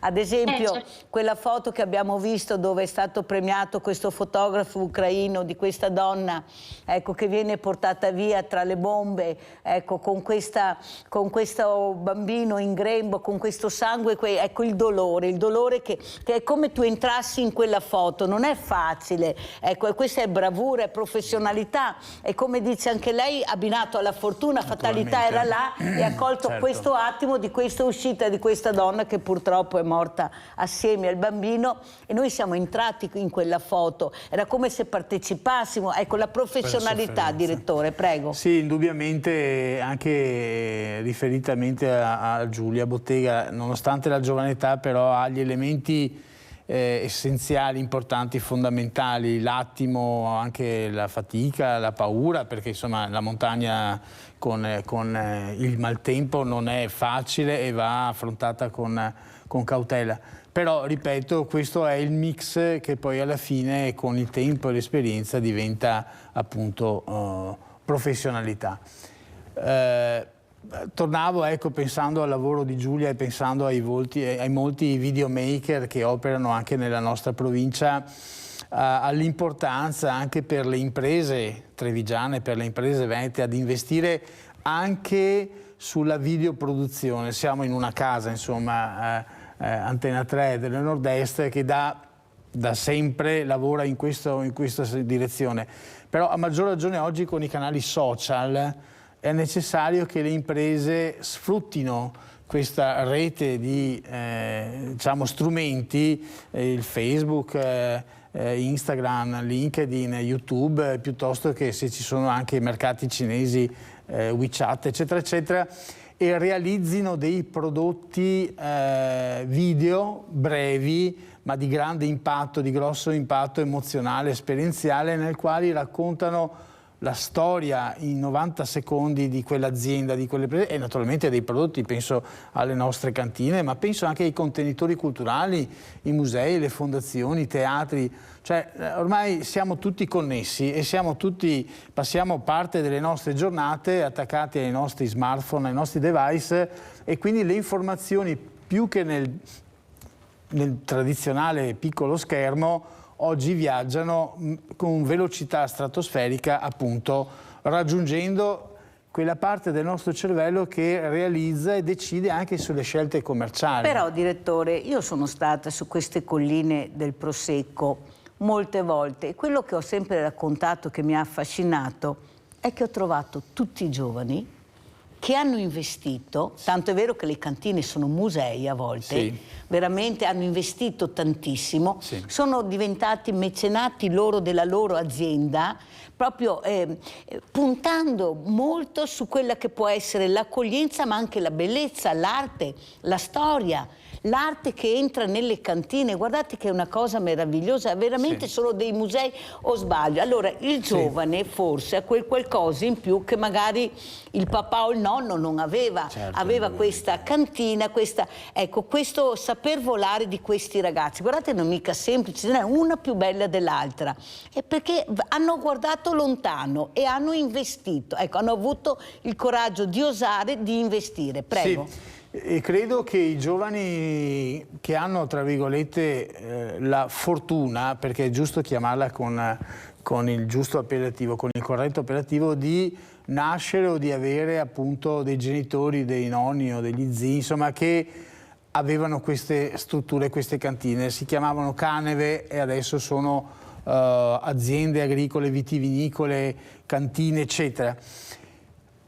Il connubio tra l'esperienza del padre, del nonno, eccetera, e la vivacità, la capacità di utilizzare strumenti importanti, le conoscenze, molti di loro sono anche laureati, hanno fatto percorsi di studio importanti, però non possono prescindere uno dall'altro, perché è importante sì la bella cantina, è importante anche come è stata strutturata, redatta, però è importante cosa racconti di quella cantina, come lo racconti di quella cantina, e quindi il passaggio di consegne tra il vecchio, tra virgolette, gestore, il padre, il nonno, eccetera, e i giovani conduttori non può fermarsi, non può staccarsi, non è un ombelico, un cordone ombelicale, scusate, che debba essere tagliato. Certo, nella gestione sì, bisogna dare ai giovani la capacità e la possibilità anche di sbagliare, però nel racconto, nella trasmissione di questa esperienza, perché il turista questo ci chiede, cioè non mi basta sapere che questa è la vasca, questa è il tino, questa è la vasca in acciaio in cui viene fermentato il prosecco, eccetera, e poi farmi bere il prosecco. Ma raccontami da dove viene, come siete partiti, come faceva il nonno, la difficoltà sulle rive di andare a potare, di andare a vendemmiare, di andare a fare i lavori eroici, li chiamano giustamente, perché le pendenze sono veramente importanti. Questo vuole sapere, per cui è anche una forma di artistica, diventano quasi attori, dei narratori, e da come racconti la storia della tua cantina, della tua azienda agricola, perché ripeto, non c'è solo il prosecco, ma anche sul radicchio rosso di Treviso, è un film solo la produzione, è una magia la trasformazione di questa radice che poi diventa il fiore. O l'olio di oliva. O l'olio di oliva. Abbiamo veramente delle tipologie particolari. In realtà siamo tutti potenziali attori, narratori, e dobbiamo sviluppare questa nostra capacità, perché il turista, d'altra parte, quando noi andiamo in vacanza, andiamo a visitare queste cose, ci appassioniamo del racconto. Non è bastevole dire ho bevuto un buon vino, sì, ma me l'hanno raccontato prima ancora, me l'hanno dipinto, mi hanno fatto capire che da una vite in quella terra piena di calcare, di sassi, piuttosto che altro, nasce questa pianta vigorosa che spinge e dà grappoli, eccetera, eccetera, eccetera. Oppure pensiamo all'Osteria Senza Oste, ecco, conosciuta non solo in Europa, Cesare, che fra poco avremo anche ospiti, cosa si è inventato Cesare De Stefani, adesso gira con una corriera per fare il giro delle colline. Lui è veramente, pensate, geniale. Questa osteria che sembrava arrivasse Gesù Cristo e la Madonna quando ti sedevi fuori da un momento all'altro, dalla bellezza veramente del posto. Lui veramente, questa genialità che hanno questi ragazzi che si tramandano. Però la mia domanda a Giulia Bottega è anche questa: se lei dovesse fotografare un veneto, ecco, dove lo fotograferebbe e come vedrebbe com'è questo Veneto? Ad esempio Treviso, tre facce dicevano una volta, è anche vero, di la verità, i Trevigi sono storie vere, non è che questo Veneto chiuso, io dico sempre che abito nel profondo nord, avremo il profondo sud, ma qua siamo anche profondo nord. Se veramente non hai viaggiato un po' e ti sei aperto la mente, è dura qui da noi, prima di dare confidenza ti mettono a nudo, poi piano piano ci avviciniamo, poi spalanchiamo niente da dire, certo. però è dura. Prego Giulia, cosa mi dici? Ma probabilmente fotograferei un po' anche quelli che sono i dettagli, perché forse spesso si fotografa, si parla un po', forse in modo tanto generico, ma quello che a volte è importante far passare sono alcuni piccoli concetti, alcune piccole cose che le si conoscono solo se va in profondità, solo se ci si sofferma un attimino, no? Quindi probabilmente fotograferei quelle piccole cose che messe insieme creano poi un racconto generale. Non andrei a fotografare un aspetto, un panorama ampio, non so come dire, come potrebbe essere quello montano, ma andrei a fotografare il piccolo mestiere, il piccolo lavoro. Un puzzle di tante cose. Esatto. Bellissima questa risposta, immagine, veramente sì. una bella immagine. A proposito anche di questa freschezza dei giovani, proprio l'anno scorso, nel 2022, l'abbiamo portata anche alla Mostra del Cinema di Venezia. È stato veramente stimolante lavorare e sostenere anche con il nostro contributo un gruppo musicale di Manchester, o Manchester che dir si voglia, che ha realizzato il videoclip proprio all'Osteria Senza Oste.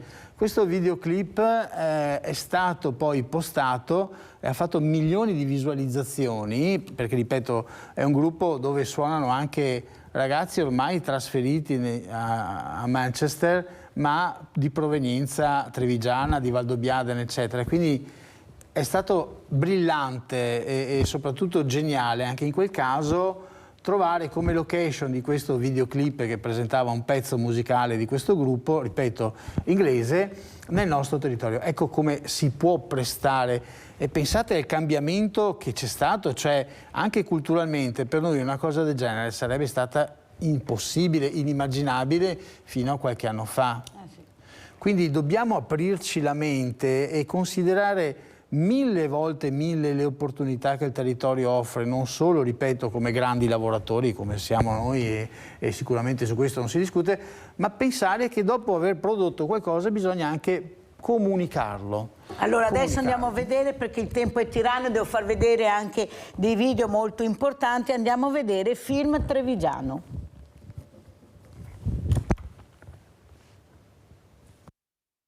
Everything happened in Treviso because the story is born in Treviso. La storia nasce a Treviso e la cosa più importante è che Treviso è il cuore del film. Racconta la storia di un ragazzo albanese e dei suoi problemi.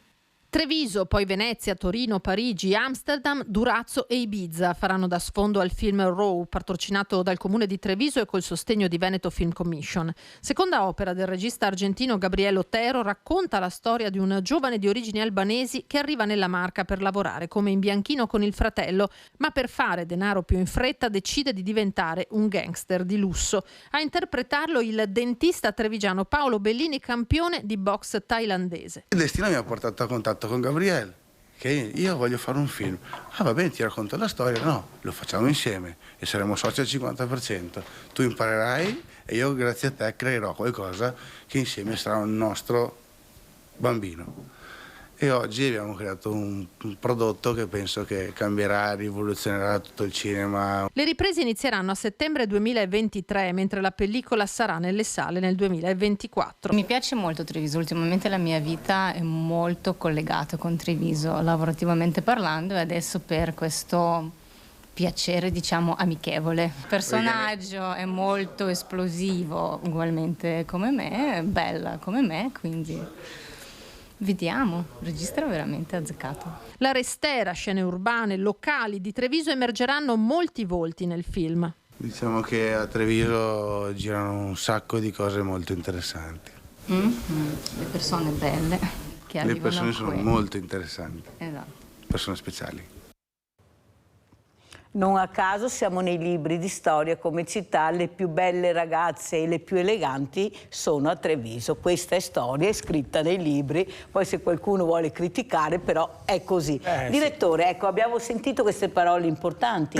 Sì, certamente si sono accesi i riflettori, per usare un termine appunto cinematografico, sulla nostra città e sul nostro territorio, perché ricordo Treviso non è solo il capoluogo di provincia, sono anche gli altri 93 comuni che compongono la bellezza, perché ripeto, dal Monte Grappa al Cansiglio, piuttosto che la parte meridionale, o Pitergino, Motense, eccetera, passando per Castelfranco, Asolo, Conegliano, Vittorio Veneto e naturalmente il capoluogo, sono tutte potenziali location perché hanno caratteristiche idonee. Poi c'è una disponibilità estremamente positiva da parte delle amministrazioni comunali. Voi pensate che se devi girare a Venezia, solo l'ottenimento di permessi per mettere un cavalletto in Piazza San Marco o in Rialto comporta costi importanti e anche tempi importanti. Noi con le amministrazioni riusciamo ad avere anche in 24 ore i permessi di ZTL, di posizionamento, di blocco del traffico, tutta l'assistenza delle polizie municipali. Quindi sono quei piccoli dettagli che poi significa velocizzare le riprese, eccetera.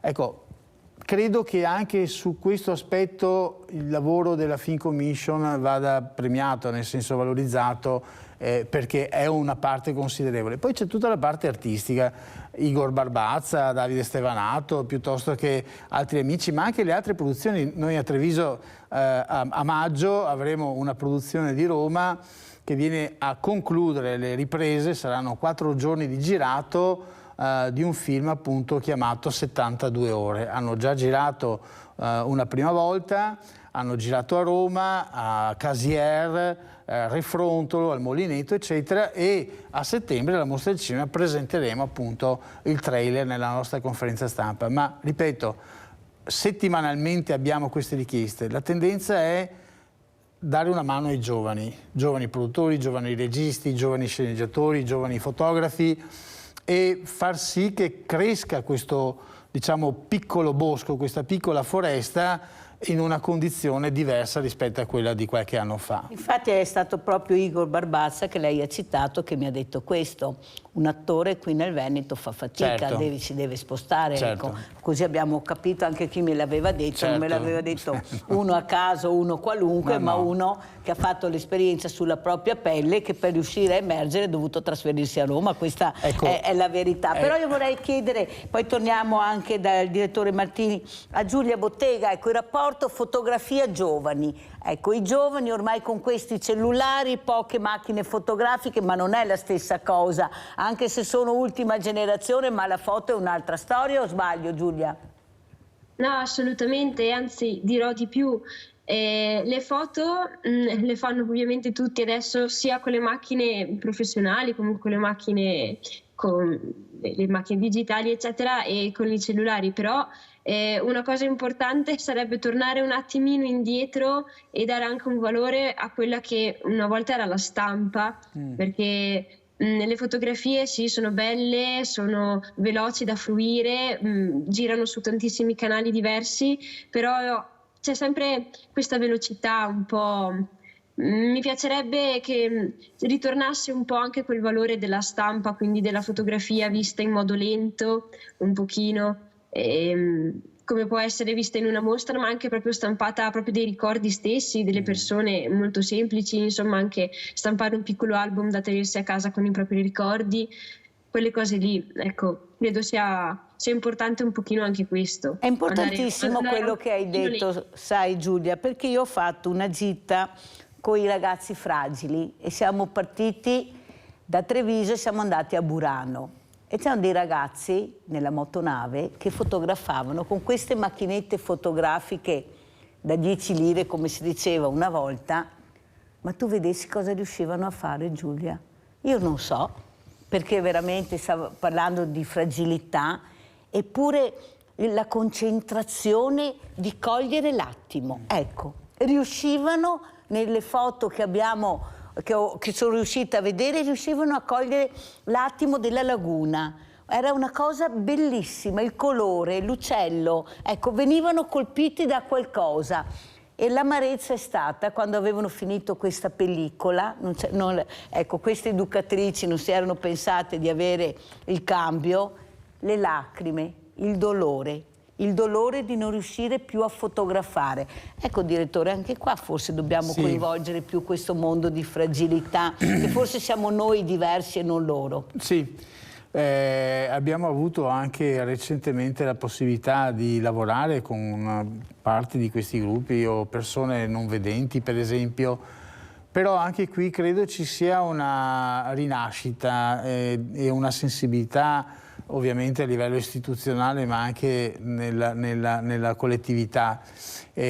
Questa parte poi dell'arte espressa da queste persone è molto profonda perché proviene da una sensibilità diversa, qui sì possiamo usare la parola diversa, è una sensibilità differente e tornando alle parole di Giulia, la magia della pellicola, della Kodak, della Fuji, che lì sì dovevi stare attento perché non è che come lo smartphone, vabbè non è venuta bene, ne posso fare altre 1000. Lì avevi 12, 24, 36 pose, che avevi finito qui, era finito, cioè insomma il rischio è che se non avevi un'altra pellicola, quindi era arte e ogni foto scattata male significava ma non me scampava, no? Ecco, è importante questo, per cui anche attraverso la cinematografia e la televisione, ripeto, lavoriamo, abbiamo espresso anche dei prodotti, delle produzioni, hanno lavorato in questi gruppi di ragazzi, di persone fragili,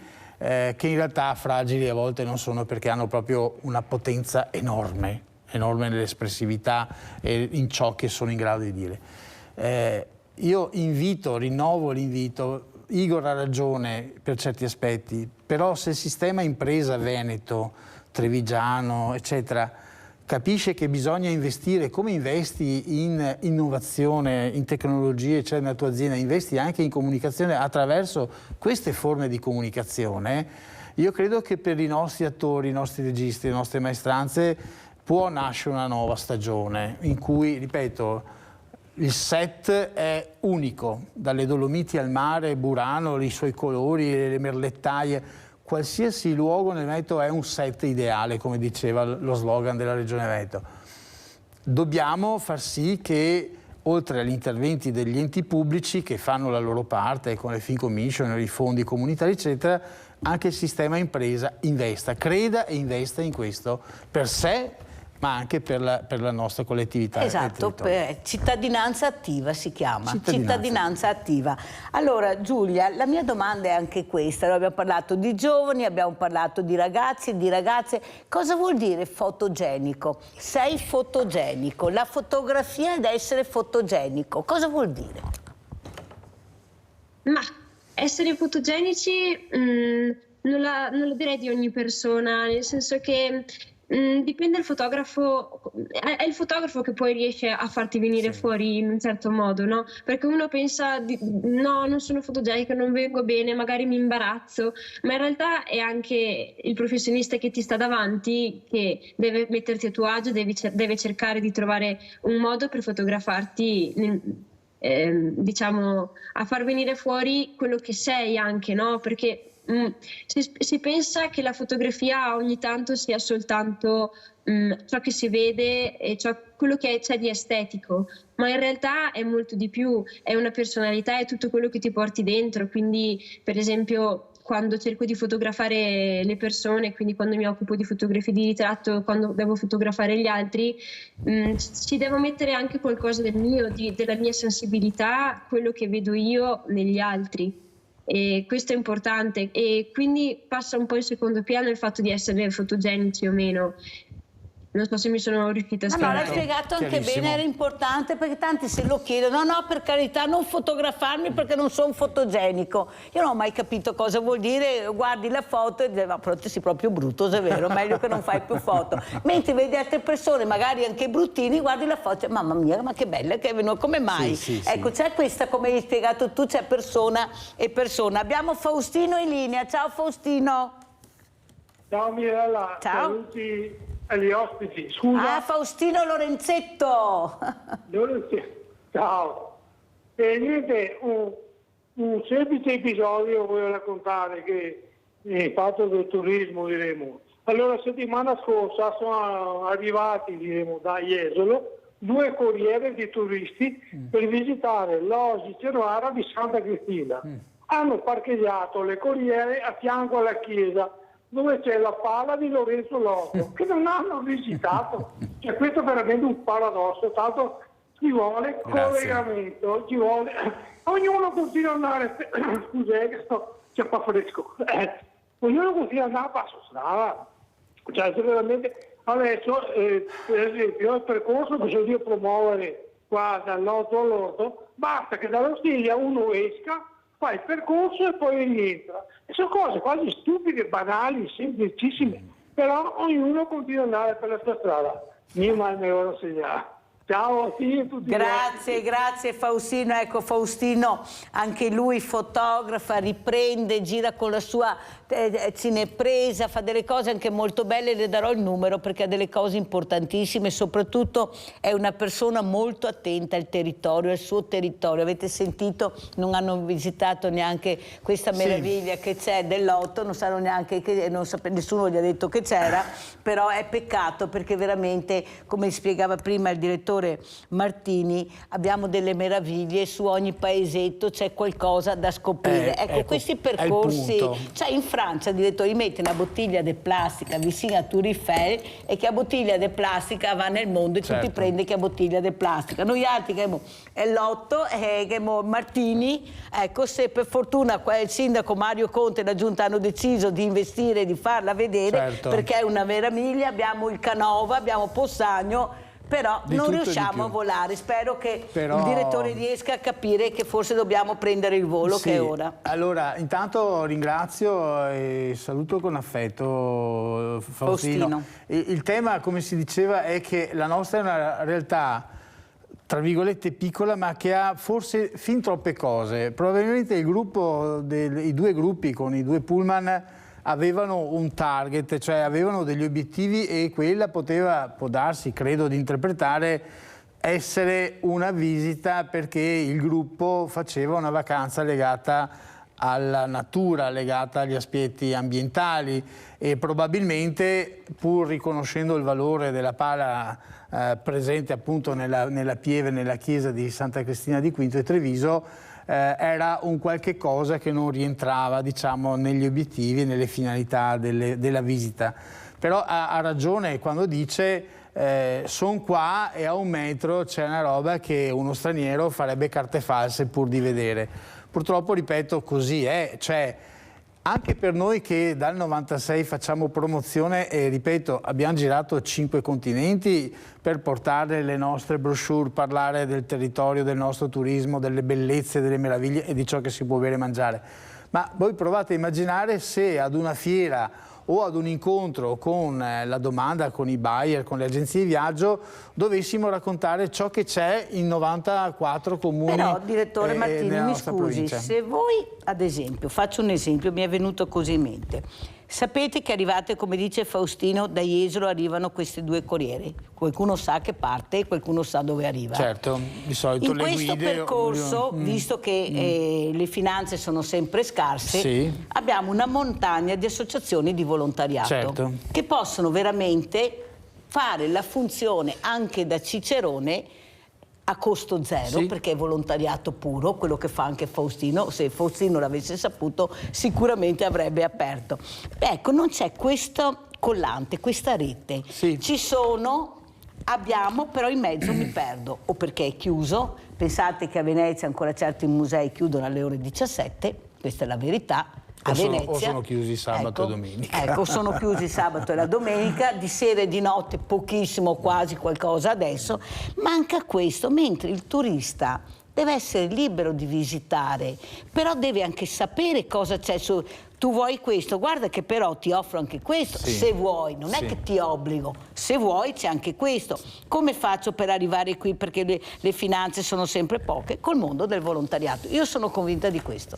Invito Faustino a venirci a trovare, ma ripeto, è il caso della pieve di Quinto, di Santa Cristina di Quinto, ma come questa altri 1000 case probabilmente, per cui dobbiamo conoscerci. Fare rete. Noi normalmente ci affidiamo alle guide turistiche, ma anche collaboriamo col volontariato, collaboriamo con le Proloco, che sono insomma sentinelle del territorio per definizione. Però ripeto, Faustino e gli altri 100 Faustini che probabilmente esistono, contattateci, perché nel momento in cui siamo informati o dobbiamo noi organizzare o dare dei suggerimenti, ripeto, sappiamo di avere dei punti di riferimento nel territorio per questo tipo di esperienze. Allora, siccome il tempo è tiranno, perché questa ora vola nel vero senso della parola, andiamo a vedere quello che ci ha portato il direttore Martini questa mattina, ma grazie al nostro bravo regista siamo riusciti a mandarlo in onda. Andiamo a vedere. Eccola lì, l'Italia, lo 0,50% della superficie terrestre con lo 0,83% degli abitanti della Terra e il maggior numero di siti inclusi nella lista dei patrimoni dell'umanità, 58. Un puntino in mezzo al mondo, che tutto il mondo ha nel cuore. Perché è calore che risuona nelle parole e nei gesti, e splendore che si affaccia dai borghi, è storia che ti toglie il respiro e natura che te lo restituisce, e braccia che si spalancano. L'Italia è una porta aperta sulla meraviglia. È questo in fondo che noi italiani sappiamo fare meglio, meravigliarci sempre per meravigliare gli altri. E da questo pensiero nasce anche il nostro logo, una bandiera che si spalanca dando il benvenuto al mondo intero e che abbiamo firmato con il claim Italia, Open to Meraviglia. A questo punto, parlando di Meraviglia Italia, avevamo bisogno di un testimonial all'altezza. Qualcuno di molto moderno, ma con una grande storia alle spalle. Magari una virtual influencer contemporanea, ma che fosse anche un'icona dell'Italia nel mondo, riconoscibile da tutti attraverso un semplice sguardo e il segno inconfondibile dei suoi capelli. Eccomi qua, salve a tutti. Probabilmente di vista già mi conoscete. Mi chiamo Venere. Su Instagram, LinkedIn e tutti i social sarò Venere Italia 23. Ho 30 anni. Ok, qualcosina di più per la verità. E sono una virtual influencer. Coi capelli sempre al vento, giro l'Italia per mostrarvi i nostri luoghi meravigliosi e tutte le nostre eccellenze. Vi racconterò di bellezza. Parlando dell'Italia, lo so, è facile. E poi di cultura, cucina, musica, ospitalità e arte. E di arte, capirete, me ne intendo abbastanza. Sarò l'immagine dell'Italia nel mondo, il suo volto più luminoso. Dopotutto, è il bello di essere un influencer. Virtual. Mi troverete un po' ovunque, nelle piazze e nei borghi più suggestivi, ma anche sui social, negli aeroporti, nei talk show, in TV, alle presentazioni, alle conferenze, alle fiere e nei saloni. Celebreremo le Olimpiadi di Milano Cortina 2026 e lavoreremo insieme per Expo Roma 2030. Sarà un viaggio entusiasmante, ve lo prometto. Perciò, seguitemi! E la rossa ha vinto, la rossa ha vinto. Allora chiediamo a Giulia Bottega, ecco, come commenta questo bellissimo video, questa Venere del Botticelli nel mondo, dappertutto, dalla cucina alla storia, all'arte, al turismo, prego. Sono molto molto curiosa di vedere come reagirà la gente a vedere un influencer così, non in carne ed ossa ma bensì virtuale. Non lo so, sono proprio curiosa, non saprei che cosa aspettarmi, se devo essere sincera, perché siamo abituati. Sì, ma lei la intriga, Giulia, ti intriga, ti incuriosisce, la provi? Ma è un po' particolare come cosa, perché sono personalmente anche abituata a persone in carne ed ossa, insomma, che parlano, che hanno una propria unicità, no? Mentre lei dovrebbe parlare un po' in generale di tutto, non lo so, devo ancora farci un pensiero vero e proprio, se devo essere sincera. È un po' particolare, comunque mi ha stupito questo aspetto.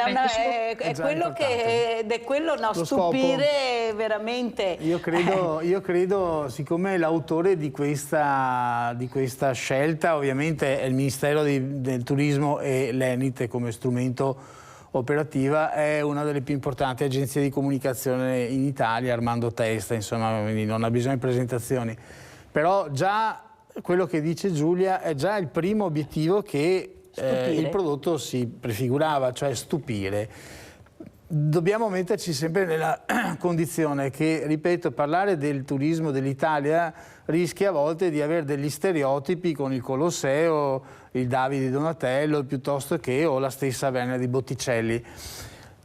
Questa, tra virgolette, trasmutazione, questo vestire la Venere, e ovviamente io ho già sentito, stamattina ho fatto dei post sui miei canali per stimolare anche il dibattito, cioè cosa ne pensate.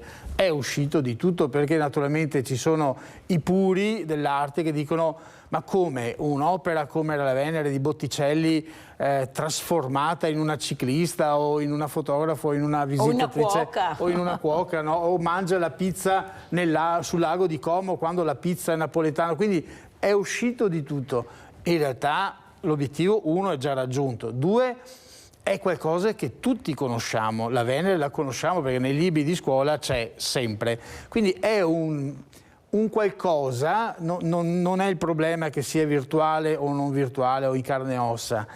È qualcosa che anche a Taiwan, piuttosto che a Washington, piuttosto che nel Nebraska o a Oslo, la gente conosce. Ma non solo la Venere, anche Botticelli, ecco anche Sandro Botticelli. Ecco. Quindi questa scelta, ripeto, discutibile per alcuni aspetti e apprezzatissima per altri, certamente fa parlare, incuriosisce, si apre il dibattito e comunque lo scopo viene raggiunto. Io devo chiudere perché ho forato, ma sono contenta perché abbiamo chiuso con delle immagini bellissime. Ecco, queste immagini che ci accompagnerà in questo percorso importante che sta cercando di fare anche il turismo e la promozione del nostro turismo, perché è fondamentale. Noi dovremo vivere di questo. Faccio solo velocissimo, perché non va dimenticato, ecco, la funzione della Film Commission è messa in atto perché la Camera di Commercio di Treviso Belluno, il Presidente e tutta la Giunta, che salutiamo, Pozza, veramente, che è un bravo in questo Presidente. Strumento. Abbiamo veramente un Presidente che sulla Film Commission, assieme alla nostra Presidente Giulia Casagrande, credo sia veramente un potentissimo mezzo per incrementare. Quindi grazie alla Camera di Commercio, all'OGD, perché ovviamente anche con l'OGD, ma soprattutto le imprese. Grazie, grazie. Salutiamo Alessandro Martini, direttore Film Commission Fondazione Marca Treviso. Salutiamo anche Giulia Bottega, fotografa. Grazie, grazie. Pubblicità.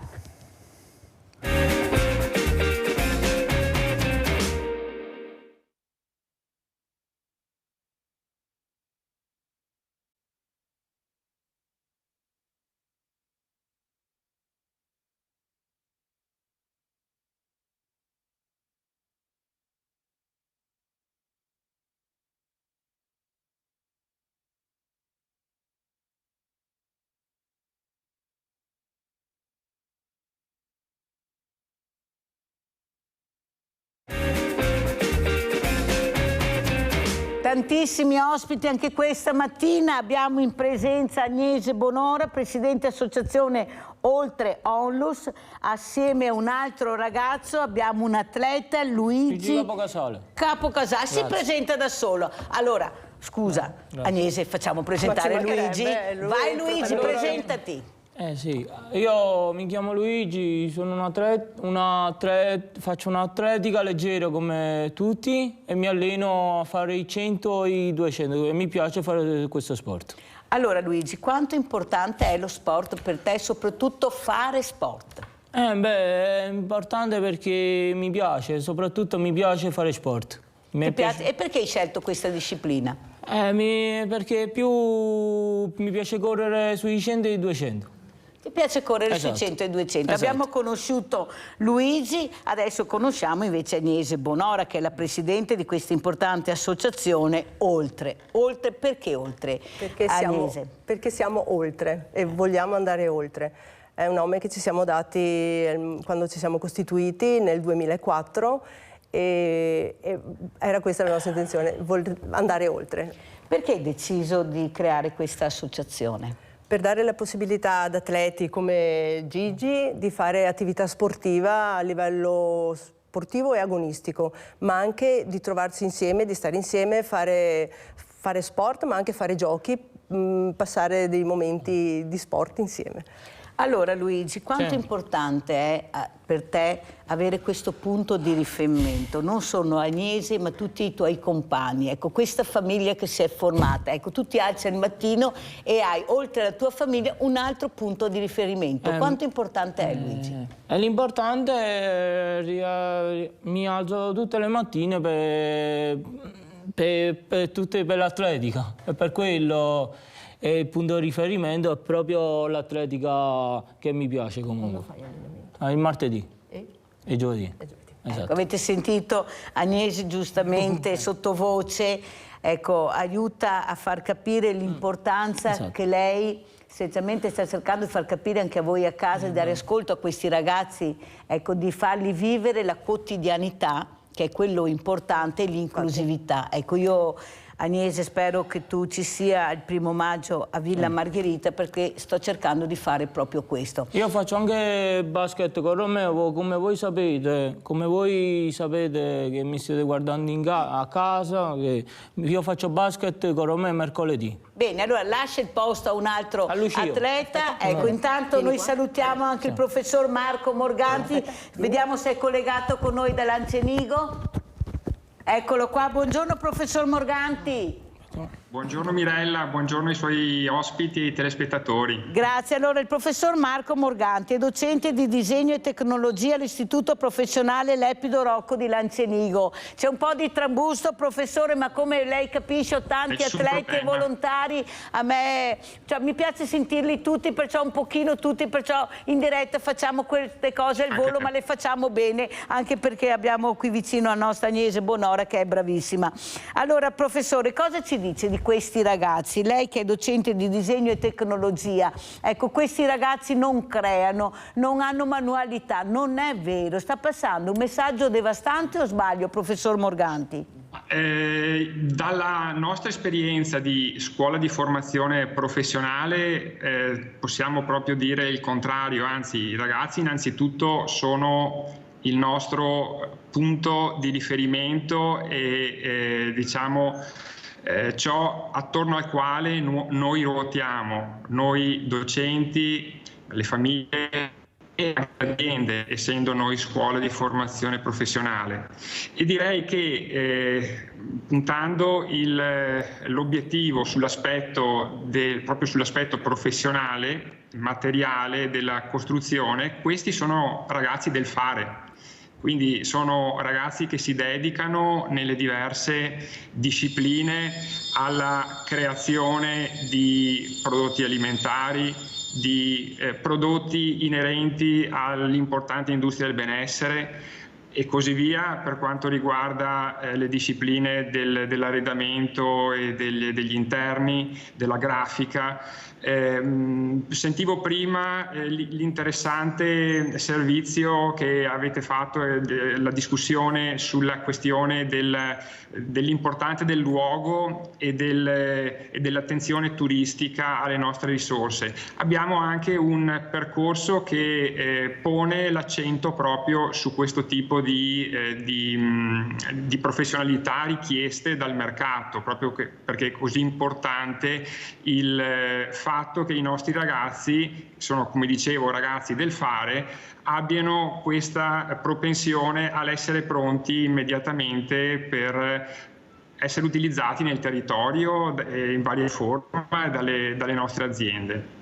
Grazie professore per far capire anche l'importanza di questo istituto, ecco, di questi insegnamenti. Lei è docente di disegno e tecnologia, stiamo parlando del futuro, di un lavoro per questi ragazzi, ecco, che stanno imparando, che stanno a formarsi, che è importantissimo. Allora, Agnese Bonora, anche tu sei in qualche maniera docente, una docente un po' particolare che ha cercato di porre l'attenzione, l'inclusività, ecco, il far sentire questi ragazzi a proprio agio anche nello sport, cosa non facile perché vuol dire impegno, vuol dire costanza, vuol dire sudore, fatica, però loro ce la mettono tutta, o sbaglio? È più un piacere che un impegno, perché stare con loro ti gratifica talmente tanto che l'impegno passa in secondo luogo.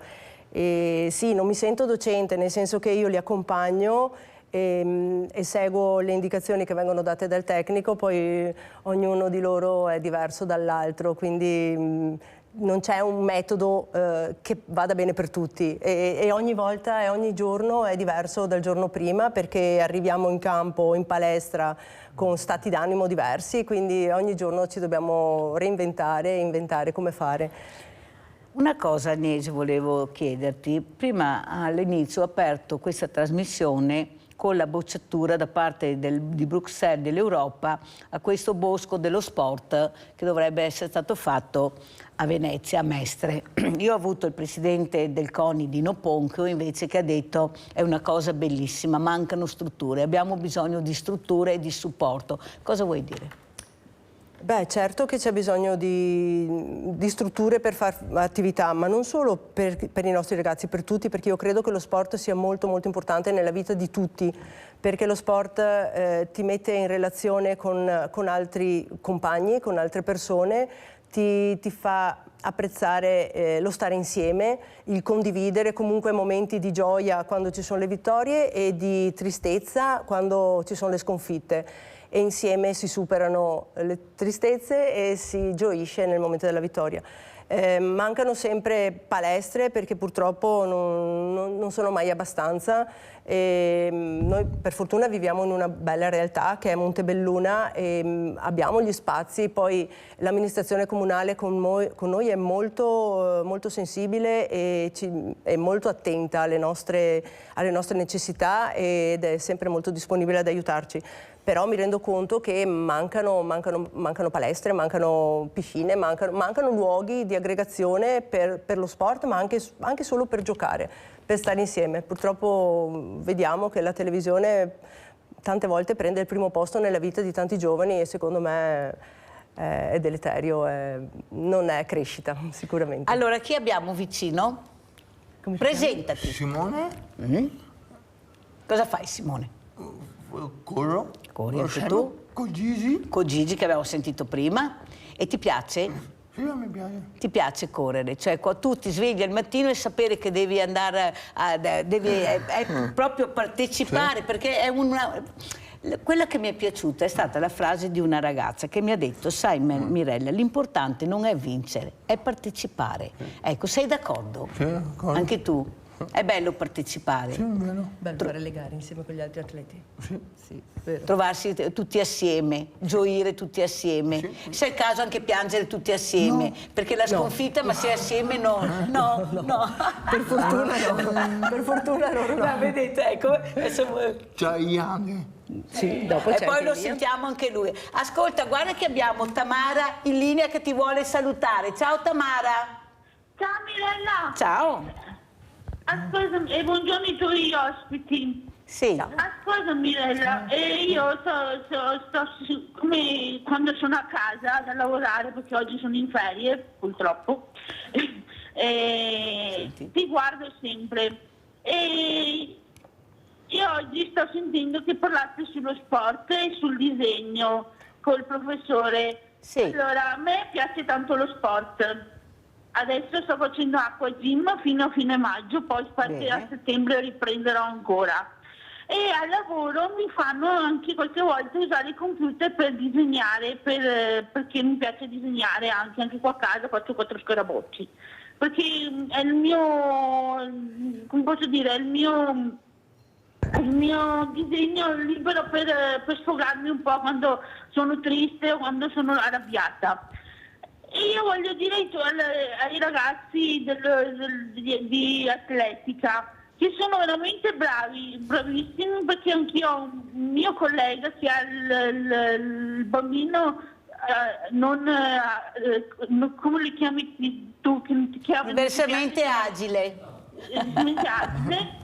E fa atletica. E ieri sono andata a vederlo perché mi aveva invitato ad andare a vedere questo ragazzo ad atletica, ma dovessi vedere come correva, cioè io mi sono commossa, perché mi sono veramente commossa, perché non pensavo di vedere questo ragazzo che ce la facesse, cioè se mi vedessi io a correre, io dopo 100 metri sarei già distesa per terra, lo dico perché io non ho più ormai... Vediamo allora come ti saluta, prego, dai, saluta la Tamara. Cosa vuoi dire a Tamara? Va bene. Tutto bene? Ti è piaciuta la telefonata di Tamara, quello che ha detto? Farà il tifo per te. Farà il tifo per te, vero? Allora, intanto che lasci il posto a un altro atleta, un altro volontario, andrei dal professor Morganti. Ecco, cosa dice di questa telefonata della nostra Tamara? Professore, lei fa sport ma anche disegna, ecco l'importanza di farli partecipare, prego.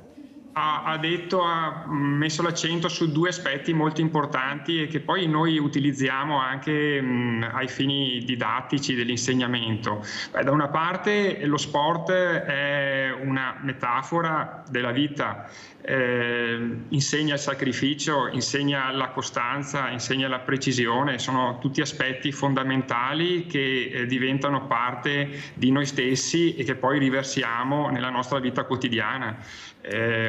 Tutti noi docenti cerchiamo sempre di stimolare, anche con le giornate dello sport che la nostra scuola mette in atto, questo aspetto nei nostri ragazzi. Fare sport è davvero fondamentale perché insegna a vivere, insegna a essere anche ancora più bravi a scuola. E dall'altra parte sempre la nostra ascoltatrice aveva sottolineato la passione per il disegno. Per quanto ci riguarda, il disegno non è soltanto una disciplina all'interno del corso di studi presso il settore legno arredamento in questa scuola, ma è anche un metodo, nel senso che è un aiuto alla comprensione proprio per includere tutti i ragazzi. Noi abbiamo ragazzi che sono più ovviamente propensi alla, se vogliamo, alla lettura, all'utilizzo di anche metodi di studio tradizionali, però abbiamo anche ragazzi che invece sono estremamente bravi ma colgono la conoscenza magari meglio attraverso dei sistemi più che fanno leva sugli aspetti visuali. E pertanto il disegno diventa un ottimo strumento per questo, perché aiuta a comprendere molti aspetti, molti dettagli, molti passaggi e quindi ad ampliare la conoscenza che diversamente magari potrebbe essere un po' più ostica anche di quegli aspetti tecnico-professionali che invece meriterebbero dal punto di vista tradizionale altro tipo di approccio, no? Quindi cerchiamo di utilizzare l'approccio visuale proprio per includere. Quindi da una parte lo stimolo certamente dello sport, lo stimolo che noi diamo come docenti al cercare di essere il più attenti possibile ai diversi aspetti della vita quotidiana e portarli all'interno per includere tutti i nostri ragazzi. Molto chiaro, professor Morganti. Devo correre purtroppo perché veramente il tempo è sempre tiranno con questa trasmissione, anche se ne abbiamo tanto, ma è sempre poco. Allora, Agnese Bonora, intanto ti ringrazio per aver portato tutti questi atleti. Adesso chi c'è? Elia. Elia, cosa fai, Elia? Elia faccio il salto lungo. Salto in lungo. E lancio di peso. Anche? Sì, e corsa. Ascolta Elia, e perché hai deciso di fare tutti questi sport? Non solo uno, ma tanti. Perché? Perché faccio una corsa di più veloce. Sì. E corro di più veloce. Allora ti piace variare, non fare solo una cosa, ma forse la corsa è quella più veloce. Prego Agnese. Perché Elia si esibisce nella disciplina del triathlon. Ah, avete capito. Perché è specifica per atleti come Elia e comprende appunto il salto in lungo, il lancio del peso e la velocità. Senti Elia, avere vicino Agnese Bonora, questa donna che vi accompagna, ecco, guarda come ti sta guardando Agnese, ecco. Cosa vuol dire per te sapere che Agnese è sempre vicino a te e ti accompagnerà in questi sport, sempre vicina per stimolarti? A stimolarti mi piace tanto la corsa. E Agnese, quanto bene vuoi Agnese? Agnese tanto ti voglio un sacco di bene. Caro, sentite, perché bisogna capire l'importanza e la sensibilità che hanno questi ragazzi, Agnese. Ecco, tu sei riuscita a capire questo, di riuscire a capire e forse anche a noi a cambiare registro e guardarli con altri occhi. Io li nomino sempre, come Tatiana ti ha detto, diversamente agili. Io chiamo così. Guai se sento quell'altra parola, non la sopporto, non la sopporto. È ora di cambiare registro tutti noi, hanno un nome e un cognome, sono diversamente agili, però fanno le stesse cose, anzi forse meglio anche di qualcun altro. Non a caso hanno portato a casa 69 medaglie. Io e Elia ne ho dato una in più, ne ho dato 70, perché per me ne meritate una in più, perciò noi come Sveglia Veneti, come grande famiglia, ve ne abbiamo dato una in più. Quanto importante è per questi ragazzi stare assieme, ecco, questa, ecco, partecipare ma anche con altre persone, vedere persone nuove, visitare luoghi nuovi. Ecco, lo sport porta a questo, deve essere supportato. Prego Agnese. Beh, allora, intanto oltre a una ventina di volontari, non sono sicuramente certo solo io, e in tutti seguiamo i ragazzi in palestra, in campo, siamo in tanti e perché c'è bisogno, perché i ragazzi devono essere supportati. La soddisfazione è grandissima, io credo che per loro sia molto importante sia fare sport, come lo è per tutti i giovani, e anche comunque stare insieme ad altre società, comunque andare a fare trasferte, perché poi noi quando andiamo nelle trasferte evitiamo di portare i genitori, così i ragazzi si sentono più liberi. Bravissima, bravissima. Di fare quello che... La stanno applaudendo, sentite, applaudiamo anche noi, brava, brava, casa, genitori, casa. Sì, è vero, è vero. Sì, perché poi i genitori sono tanto apprensivi, invece siccome noi li trattiamo da atleti, solo da atleti, perché sinceramente la normalità io non so ancora che cosa sia, quindi non vedo chiamarli non normali o noi non siamo normali, quindi cerchiamo appunto di lasciarli più liberi possibili e li trattiamo e proprio di chiamarli con loro nome e cognome, semplicemente. Allora lasciamo il posto a un altro volontario, adesso un altro atleta, non so chi arriverà. Intanto vediamo con Andrea Basso cosa riesce a mandare in onda, vediamo.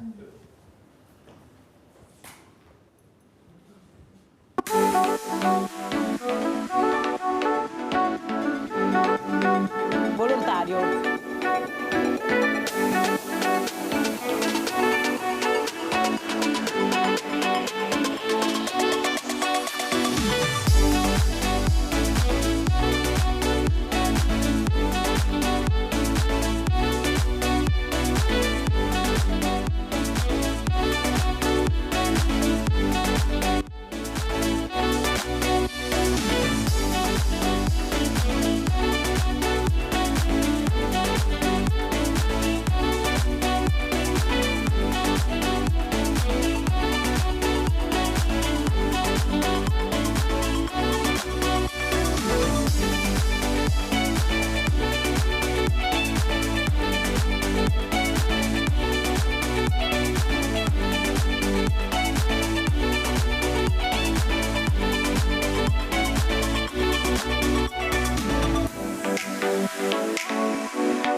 Allora, perché questo video? Perché adesso abbiamo un volontario che si presenterà, abbiamo Angelo. Prego Angelo. Ciao a tutti, buongiorno, sono Angelo, volontario di Oltre. Faccio parte di Oltre da 4-5 anni, non di più. È un'emozione incredibile, poi vivere con questi ragazzi è davvero una cosa unica. Per questo campionato che stiamo affrontando, che dobbiamo affrontare il prossimo mese, io mi sono proposto come dire, responsabile. Grazie. Visto che era una grande responsabilità, questa parola non usciva, responsabile Angelo. Sì, della movimentazione, certo. Quindi i mezzi, trasportare le persone. Che non è cosa semplice. Non è cosa semplice, però devo dire che ho trovato un mondo esterno che ci dà una mano non indifferente, quindi sia con i mezzi che con le persone, quindi autisti. C'è da dire anche lo Stato Maggiore della Difesa che è sensibile anche sotto questo aspetto, ci darà una mano anche loro. Sentite? Ci daranno una mano, sì. La rete, quanto importante è la rete, Angelo? Sì. Per cui diciamo che sta funzionando bene fino adesso. E quindi... il video che abbiamo visto, ecco, come lo commenti, Angelo? È interessante, ovviamente. Tutto quello che muove i ragazzi, i giovani, fa solo che bene. Io ho sempre fatto volontariato con i ragazzi, con i giovani. Questa è la prima volta che mi occupo di questi ragazzi speciali, io li chiamo speciali, perché sono così, perché ti accolgono, ti danno tanto amore, tanto affetto e quindi c'è solo da stare con loro, imparare con loro, condividere con loro e vivere con loro. Io dico sempre, Angelo, e adesso vorrei anche il parere di Agnese Bonora, che questi ragazzi, anche se non ti conoscono, la prima cosa che fanno, ti sorridono e ti abbracciano. È la prima cosa che fanno sempre, comunque. Ecco, noi dobbiamo forse imparare, perché siamo i direttori d'orchestra, però loro sono l'orchestra e dobbiamo farli sentire più a proprio agio che possiamo, perché hanno diritto a questo. Li abbiamo troppo divisi, li abbiamo troppo sacrificati, li abbiamo anche chiusi purtroppo. Adesso dobbiamo iniziare ad aprire, o sbaglio, Agnese? No, è vero, purtroppo è vero. È vero che sono ancora isolati, purtroppo, perché la società nostra, se non sei bello, figo, elegante, non sei niente e non sempre si è così. E quindi quello che cerchiamo di fare noi è di includerli almeno nel mondo dello sport e credo che ci riusciamo, anche perché facciamo sì attività sportiva, ma non solo con atleti della loro categoria, diciamo così, ma facciamo anche attività con persone normali, sempre tenendo conto che cos'è la agili. Ecco. Gli altri sono diversamente agili e tu li metti assieme agli agili. Sì. Ecco, perché è importante perché è importante per tutti stare insieme. Certo. Infatti stiamo anche facendo un bel progetto con gli studenti del 5º anno del liceo sportivo di Montebelluna, perché secondo me è da giovani che bisogna integrarci e stare insieme per capire che la diversità è bella sotto qualsiasi punto di vista e la diversità ci aiuta a crescere, ci apre la mente e non vediamo solo le cose dal nostro punto di vista, ma dal punto di vista più largo di non ghettizzare, esatto. Ma aprire. Abbiamo Silvano da Padova. Ciao Silvano. Ciao Mirella, ciao. Grazie per l'opportunità per posso parlare. Vorrei dire una cosa, no? Cioè è possibile dire due, cioè ne dico due, ma voglio essere spiccio. Alla mattina ascolto le trasmissioni, no, e dice che occorre emigranti per lavoro. Siamo 2 milioni che siamo a casa da lavorare, noi già lavoro.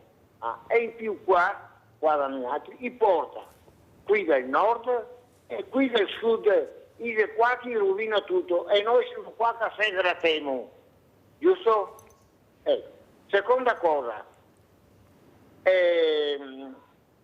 a voi parlare lì che l'orsa lì che ha copato il fiore lì, adesso non vuole né spostare gli orsi né coparli e niente, no? Che la famiglia lì che ha perso il dono, si è contenta di tutte queste cose, dice robe che ha combinato lui, 700 orsi lì, chi può fare le ferie in Trentino? Quando è che uno va là in Trentino a fare le ferie adesso? perché il disastro che è un po' arrivo avanti e tieni lì, bisogna salvare la ossa, bisogna qua i zucchi, i cinghiali, distrugge tutto, compagno qui che viene su dal nord e qui che viene su dal nord e qui che viene su dal sud, siamo distrutti da tutte le parti, no. Abbiamo sentito le riflessioni di Silvano, poi ognuno a casa farà le proprie valutazioni, le proprie riflessioni in base a quello che ha detto Silvano, perché siamo in tanti e ognuno pensa alla propria maniera. Quello che vorrei capire è come la pensa il professor Marco Morganti, dopo aver sentito anche Angelo, aver sentito Agnese e gli atleti, ecco l'importanza di condividere, di includere. La scuola dovrebbe fare questo, aprirsi sempre di più, e invece mancano insegnanti di sostegno, mancano operatori, educatori. Com'è la situazione, professore? La scuola insieme allo sport deve essere inclusione, perché come dicevo ci deve essere un continuo dialogo e formazione, se vogliamo, che parte proprio dalla scuola e dallo sport, in maniera che così la speranza è quella che la società stessa diventi sempre più inclusiva.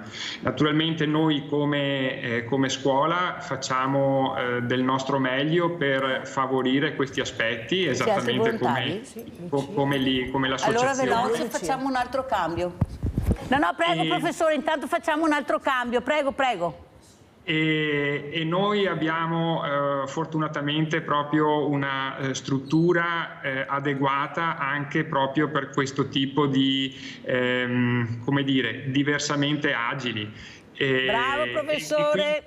Quindi i ragazzi si trovano inseriti nel contesto scolastico in una maniera totalmente omogenea e senza forme di diversità. Perfetto professore, diamo la parola perché purtroppo devo correre a un'altra volontaria, si presenti. Buongiorno, sono Lucia, anch'io volontaria di questa magnifica associazione da un po' di tempo. Ho fatto una pausa figli e poi ho ripreso con grande entusiasmo. Però si può fare tutto, sì, figli, si può fare tutto. Ecco, diciamolo, Anzi, visto ho la coinvolto anche denatalità, i figli. Ha coinvolto la figlia. Ha coinvolto anche la figlia, perché Sì. parliamo anche di campionati, Agnese, prego. Sì, allora la nostra associazione ha avuto l'onore e il privilegio di poter organizzare i campionati nazionali di atletica leggera per agonisti FISDIR. E quindi il mese prossimo Montebelluna ospiterà atleti da tutta Italia che si cimenteranno in tutte le discipline dell'atletica leggera. Ci stiamo preparando e speriamo che la partecipazione sia importante. Aspettiamo 150 atleti circa da tutta Italia. Sono pochi. Esatto. E con le relative famiglie e con i relativi tecnici ci stiamo preparando, un bel lavoro, però secondo noi è molto importante, è un riconoscimento all'associazione di tutti questi anni che ha operato nello sport per questi atleti.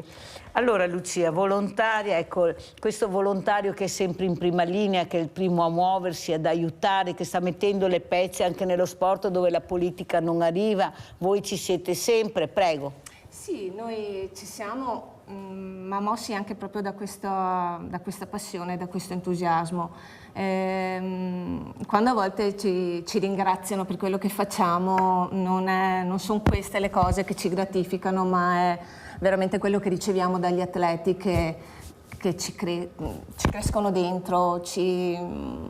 Io dico sempre che a volte dopo una giornata di lavoro andare ad Oltre e tornare a casa arrivo libera di tutta la giornata, di tutte le fatiche che comporta lavorare, il lavoro, e la passione verso questi ragazzi è una cosa...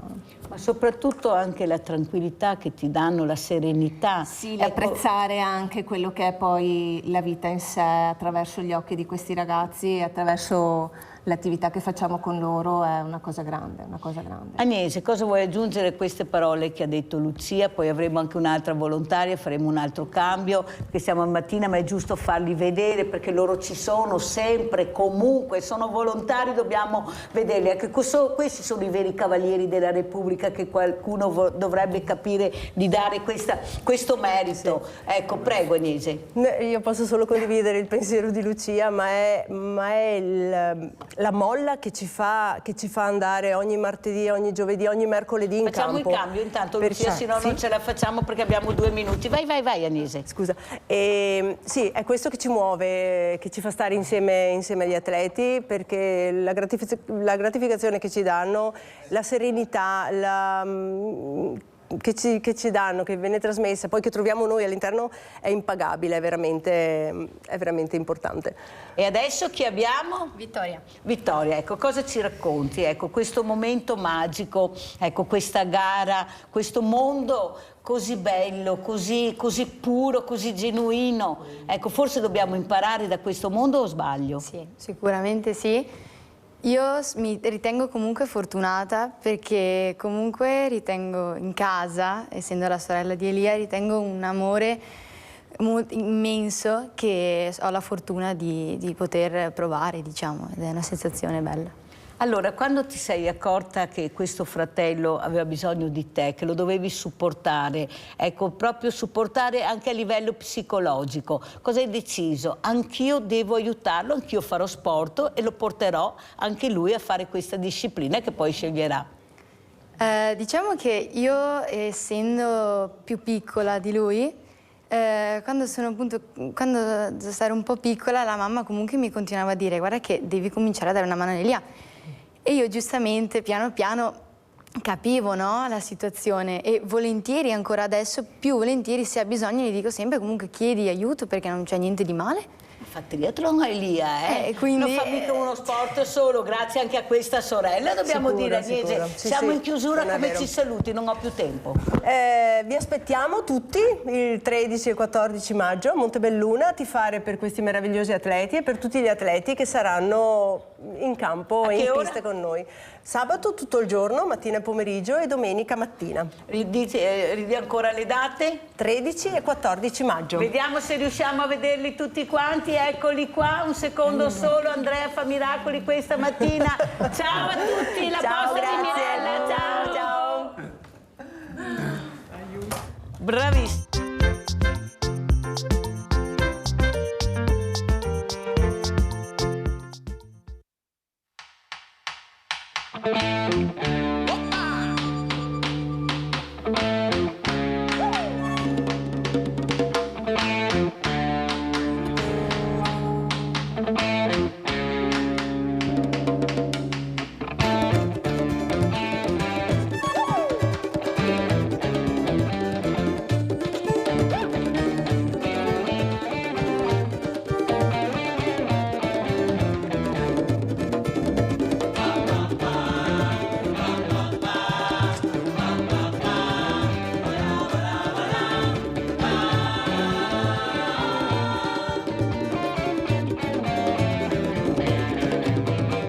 Prepárate, negra linda, prepárate pa' bailar. El tambor soltó un candombe y la fiesta va a empezar. Suenan ya los tamborines y todo es felicidad. Olvídate de las penas y venite a disfrutar.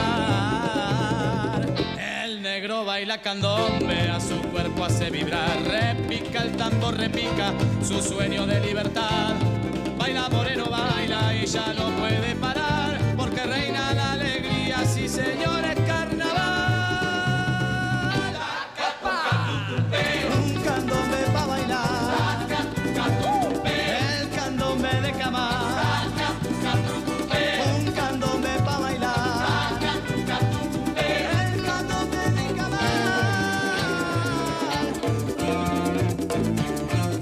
¡Eso!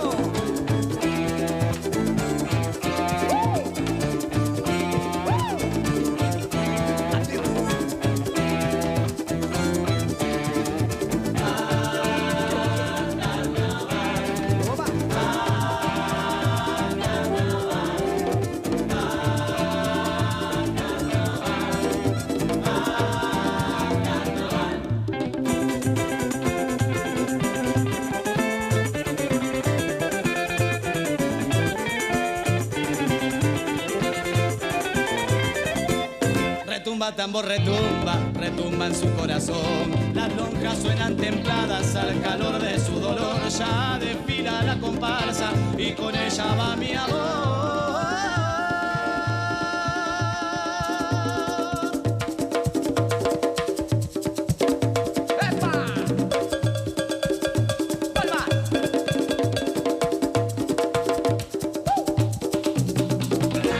que no se acabe nunca el tronar